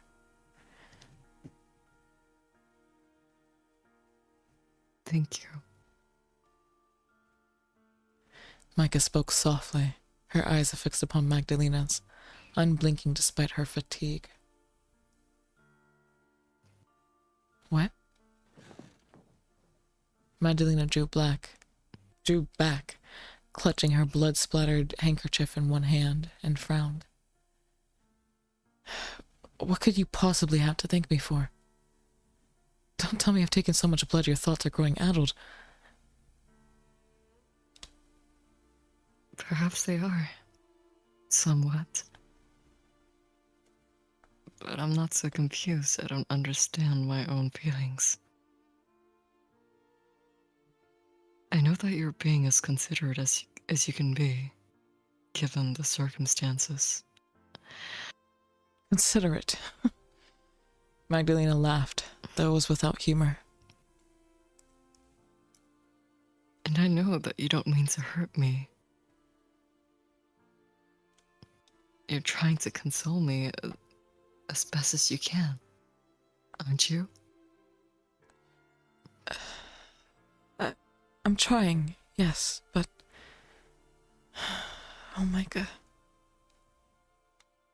Magdalena gripped the handkerchief hard, crumbling it in her right fist. It was still damp with Micah's blood, not that there was much of it. Magdalena had been thorough in emptying Micah's veins into her. Oh god, that one was a little bit much for me. The little blood which did stain Magdalena's handkerchief, however, soon stained Magdalena's palm in turn, stippling her dark glove burgundy. How can you say that to me? Do you mean to hurt me? What? No, I would never. Yes, I know you would never. You're a good, kind woman unlike myself. You're so very kind. In fact, you would seek to sympathize with a monster like me. I'm hurting you. Surely you must be able to feel it. But still you place my feelings over your own.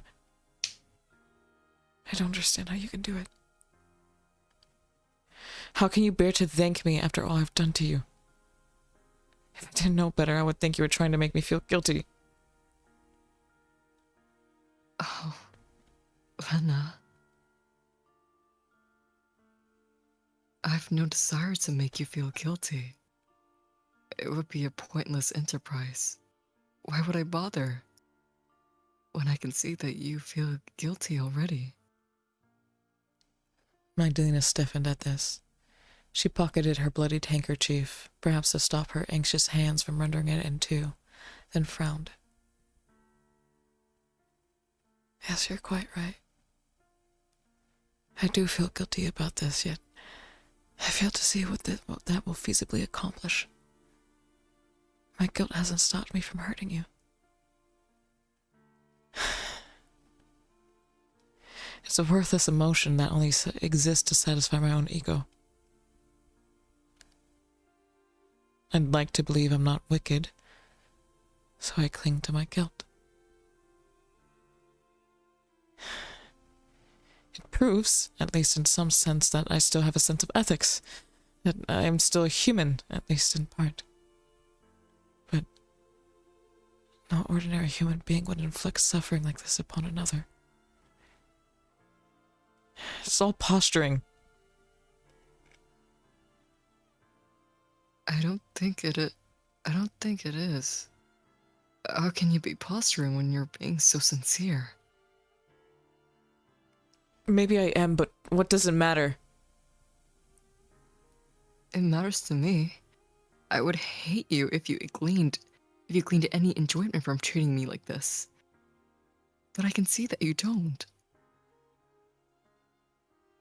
This hurting you too. In fact, I think it hurts you more than it does me. I don't know all the particulars, but you wouldn't be doing this if you had a choice. Micah took Magdalena's hand in her own and, squeezing it, she said in an imploring voice. Is that right? Is that what you think?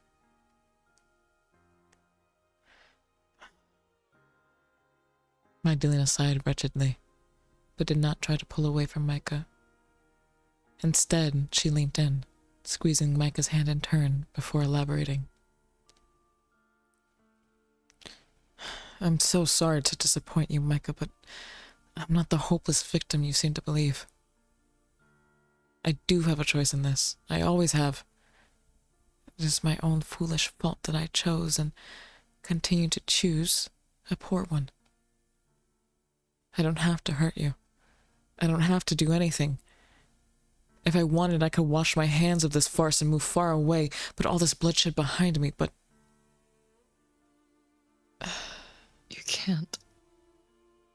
Though you say you could, you have your mistress to worry about. Indeed I do. While I could leave her, I would not wish to. She would be hopeless without me. She can't look after herself. She needs somebody to sustain her.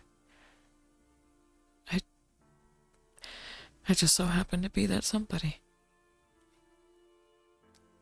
I procure victims for her, and I keep her fed, but I'm afraid it's not enough for her.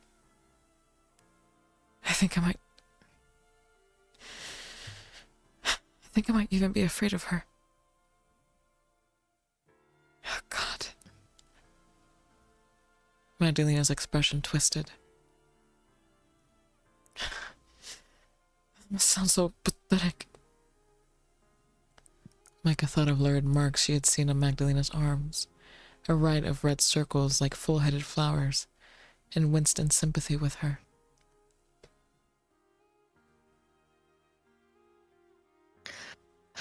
I don't think you're pathetic, Lena. I think you've been trying very, very hard for a very, very long time. And I think you need someone to console you. Perhaps I'm wrong to feel this way, and perhaps I'm being presumptuous. You can scold me if you want, and I'll relent, but... Lena... Oh. Overwhelmed with sympathy, Micah leant in and wound her arms around Magdalena. You aren't alone. You have me. You can talk to me. If something's the matter, I would like to help you. I care about you. And I don't want to see you so upset. Micah. Magdalena sniffled, her eyelashes trembling. Her shoulders began to relax, her body draining of tension. But even as it did, she murmured, "You don't have to pity me. I have no need for the sympathies of a mere human, particularly not when said human is one of my victims. You should be cowering away from me, not holding me even closer." Maybe I should. But, as my mother always said, I've never known what's best for me. That's why she arranged my life for me, down to the smallest detail. Now that she is no more, I think I ought to do what I want for a change. I'm tired of listening to other people. Don't even listen to me. I will, if you wish me to. You can push me away if you like, but I thought it might help. I don't know if there's anything you can do to help me, Micah. You or anybody else. The only person who can help me is me.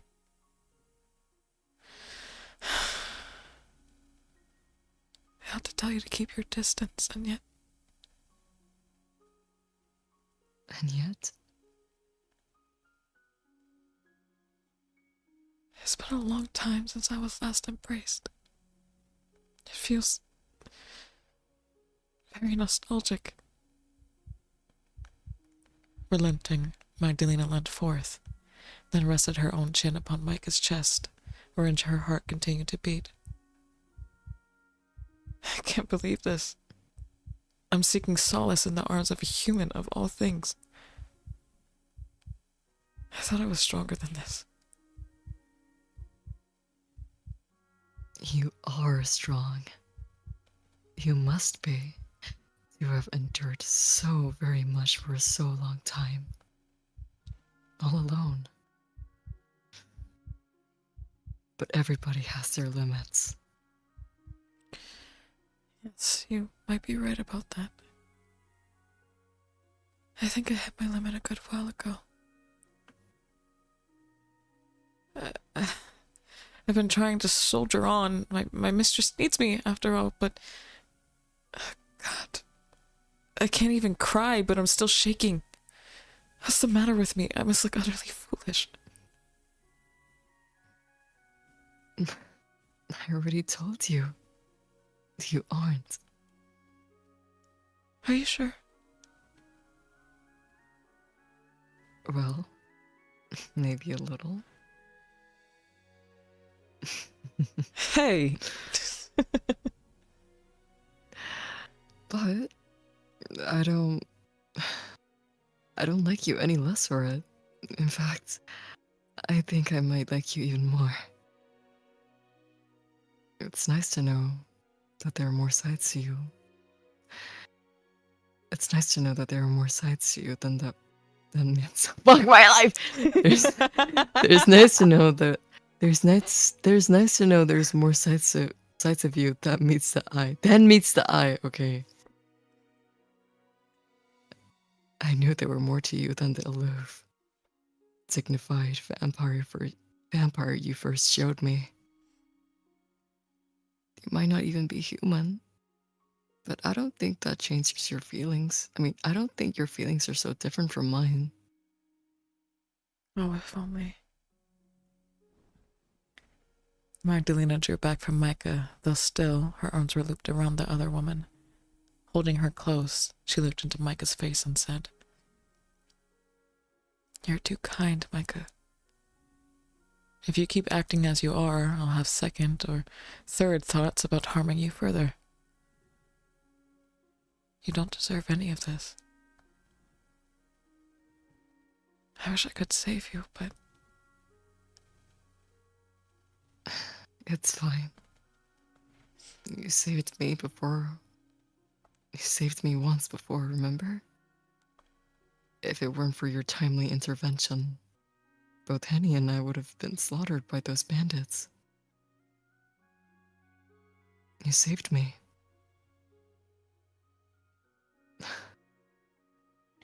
How could I not love you after that? Micah. Magdalena's ruby red eyes widened and, abashed, she looked away. If I had the blood to blush, my face would be pink right now. I'm not embarrassing you, am I? You are, horribly so, and you're perplexing me too. You're a foolish girl, do you know that? Your sympathy towards me is unwarranted, not to mention all this cloying, sickly kindness. I'm drowning in it. Your trust in me is going to get you killed one day. One day soon, in fact. It's killing you already. I know. And I don't care. You said that earlier, when we were in the garden. But do you really mean that? Every word. Right now, I only care about being with you. Well, that is quite the proclamation. If I didn't know any better, perhaps I would take it as a confession.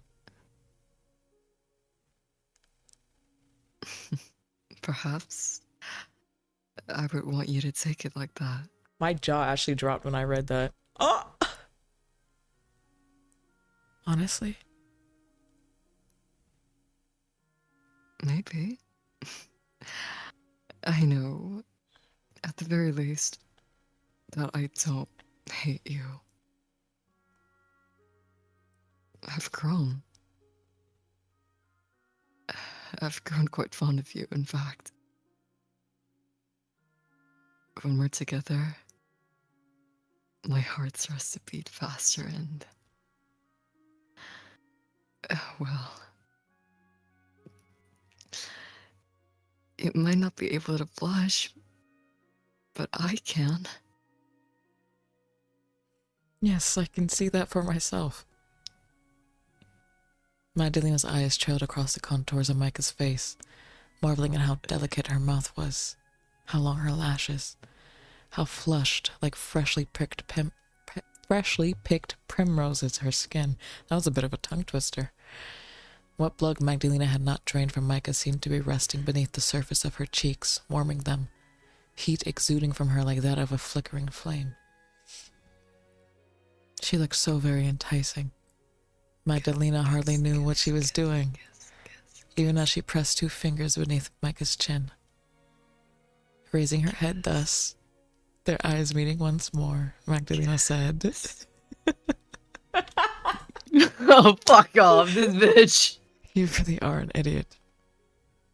But if you wish, you can be my idiot. For tonight, at least. I think that might at least make me happy. My Micah." They can't. Oh, fuck. That's hot as fuck, gang. This was so beautiful. Wait, this was kind of worth it. I did really like this scene. I did really like this scene. This was very heartwarming. Wow. Oh, I was Loki so immersed in it, bro. I started to get really immersed in it too. I can't lie. I was like, finally, finally. Magdalena dipped her head as though compelled by a powerful magnetism and sought out Micah's mouth with her own. Her cloak fell from her shoulders as she leant in, revealing just how slender Magdalena truly was, how delicate, as her palm found Micah's. Their fingers pressed together, their eyelids. Somebody hit an applause sound effect in chat. Yes! Let's go. Their fingers pressed together, their eyelids falling shut as they indulged in one another. It was Micah's very first kiss, and it was not, as her mother had designed, with Walter Gerhardt. Magdalena's lips were cold, as was her skin, and Micah shivered against her. The kiss was not what Micah had imagined over the years, when she had been sequestered away in her old parents' home. Many times, Micah had wondered what her first kiss might be like, had imagined ghostly scores of them as she would lay in her bed at night, looking outside the window. Never before had a woman like Magdalena factored into Micah's fantasies, with white skin and red eyes and a heart which did not beat. This was not at all what Micah had anticipated, and felt even better.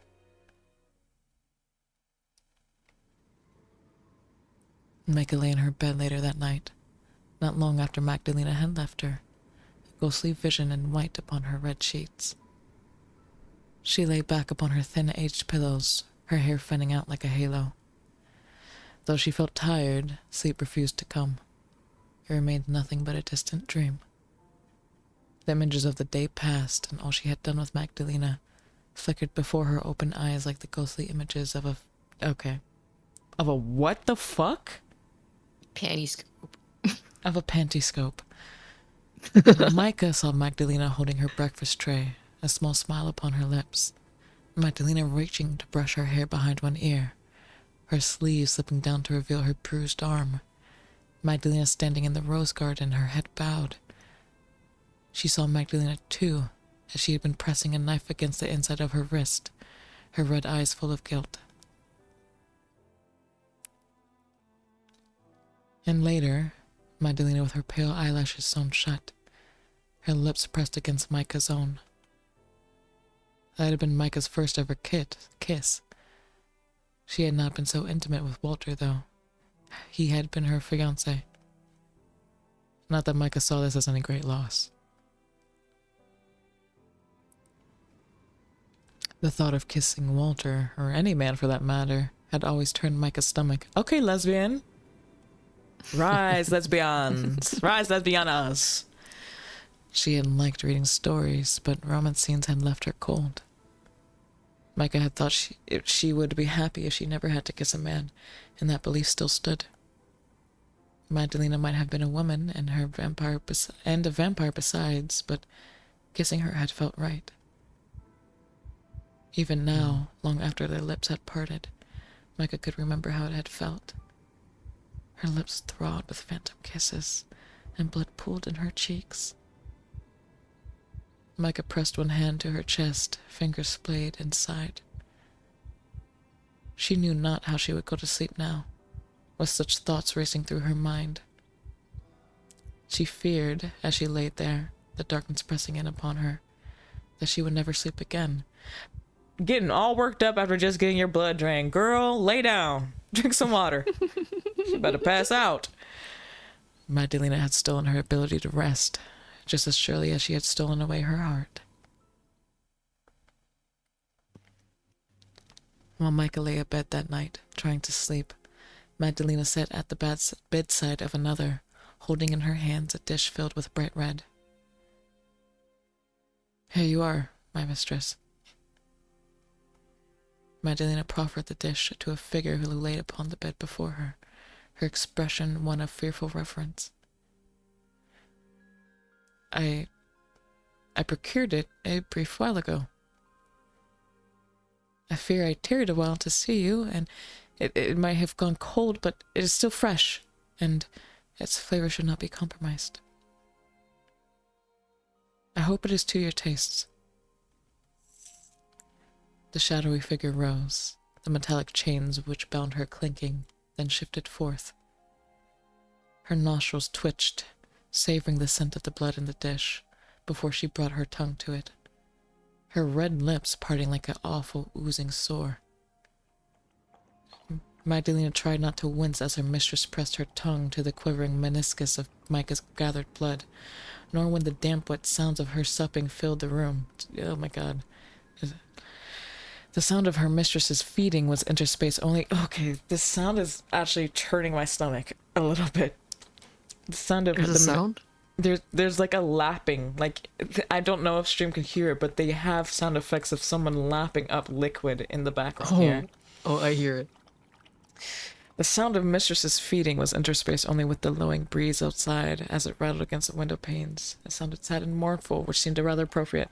Please stop. Oh my god. Magdalena had never much enjoyed these feeding sessions with her mistress, but she enjoyed it rather less now. It was hard for her to remain emotionless, a Grecian figure carved from marble, when she knew so intimately the woman whose blood filled this dish. She did not wish to exploit Micah further, nor to hurt her.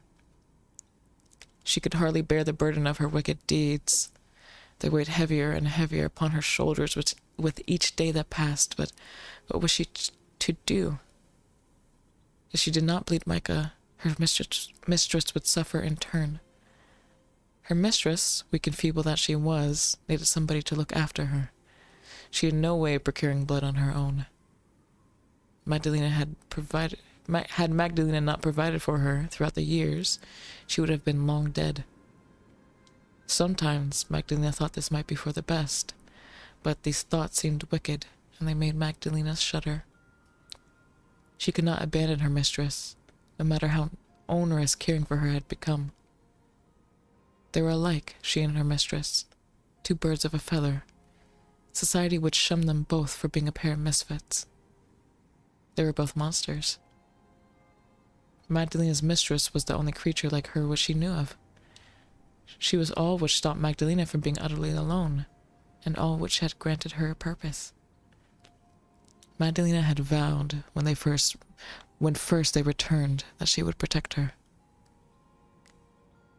I was willing to become the wickedest of all villainesses for your sake.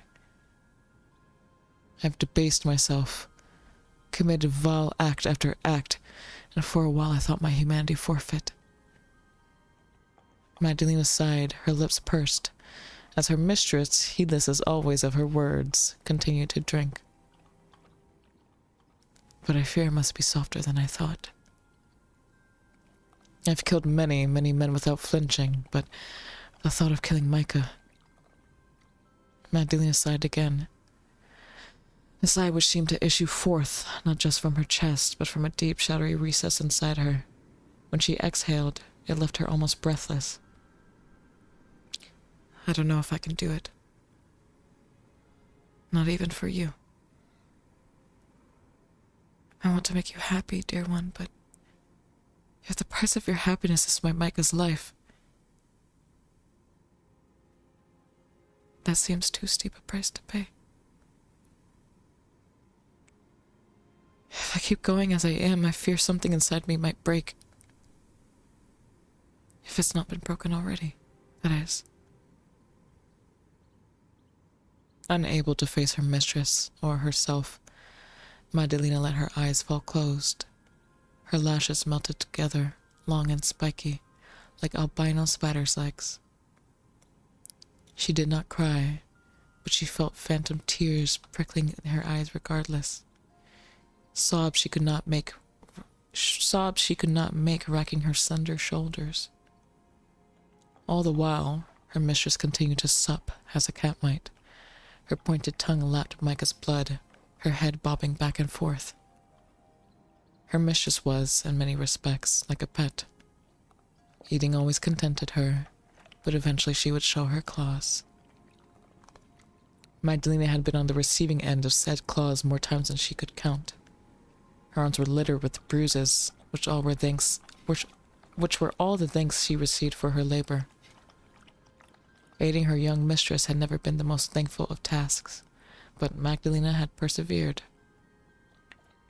Looking after her mistress had been Magdalena's only purpose in life for nigh on a century. It had been her only reason to keep going.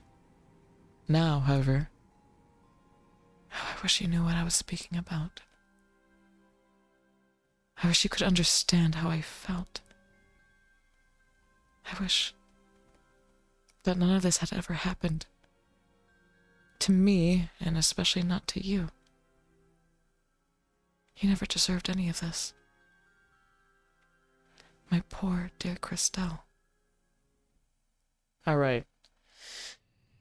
Oh, Okay. let's save it there. Yes, Thursday.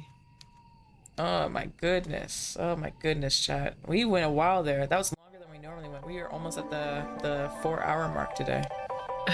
Really? Yeah, I usually stop us around the 3-hour mark, but I wanted to get us through a little bit more. And also that scene was so immersive that I just couldn't figure out where to stop. Yeah.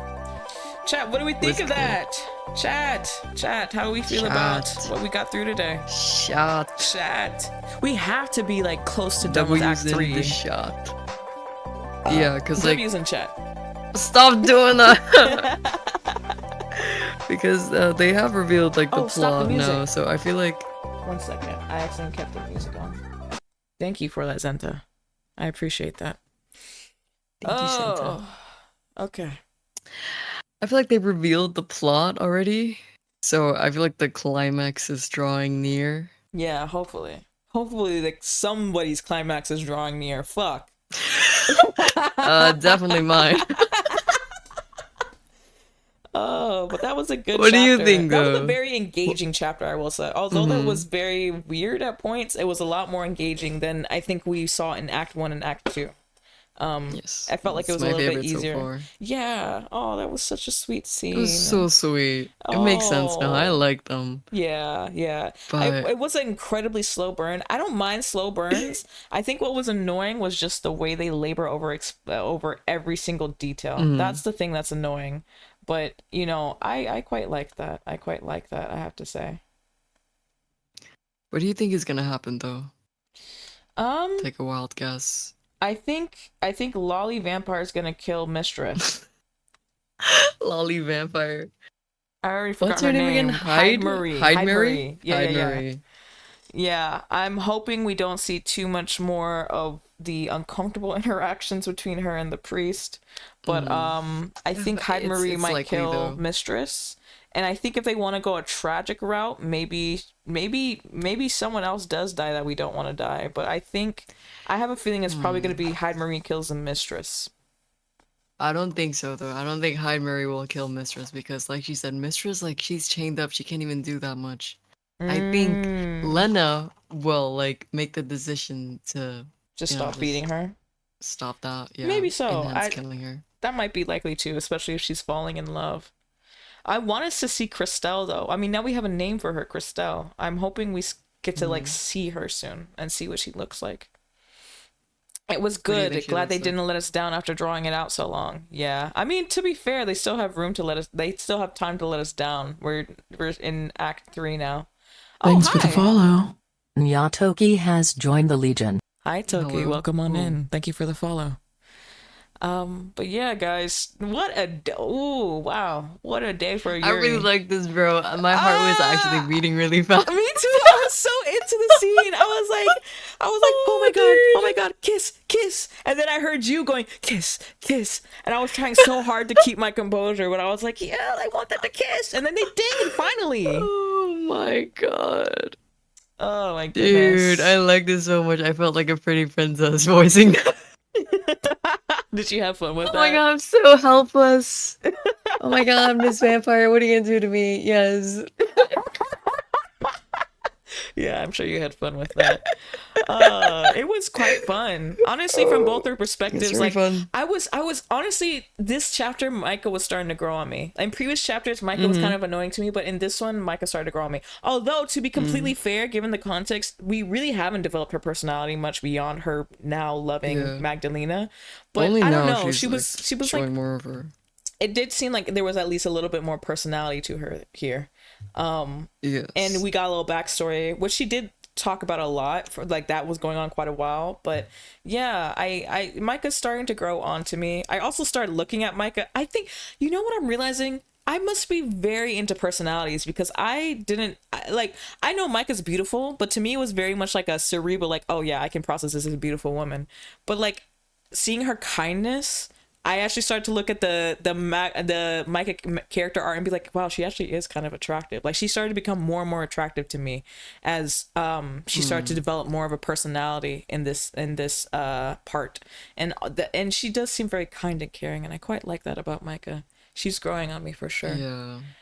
And I guess we're starting to get y'all's voice was too soothing. My fault for falling asleep. Yeah, I know you guys tend to fall asleep during these streams. We were talking about how it would be good for a late. I think we actually were literally talking about it on the stream, how it would be good for a late night stream. But this is late night for Lush. But maybe if I wake up in the morning, it will be late night for you guys. Yeah, you would have to How wake up late pretty night are we early though. talking? You would have to. I mean, It's like 9 o'clock. 9 would be o'clock. fine. 9 o'clock. Yeah, you know what? Maybe that would be fine for people here too. We might lose the UK crowd, but I don't think we have like a really strong UK crowd. Feder Ace, real. Hi. Welcome in, first chatter. Hello, Ace. Not gonna lie, I grew a habit of falling asleep mid-lunch streams, but I didn't this time. It's like your little nap time stream, huh? You guys get to have a cute little nap. Isn't that cute? Sir. That almost made me jealous. I wish I had two beautiful butches. Right. Speaking me to a nap at this time every Saturday. Oh, you're talking about that. Huh? Oh, no, I was talking about the I stream. thought you were mean, talking like, the about stream? Micah and Lena. That also a Wow. little bit. That also a little bit. Just because it's quite beautiful what they have. It's quite beautiful what they have. Yeah. Or what they're growing, I But- would say. The personality thing, I feel like that was the point. Yeah, she didn't have any personality at all. But only now, like what she said in her dialogue, Yeah. she's starting to make decisions for herself. I mean, if I really nice. wanted to be, I'm here to analyze your video stats. Oh, hi.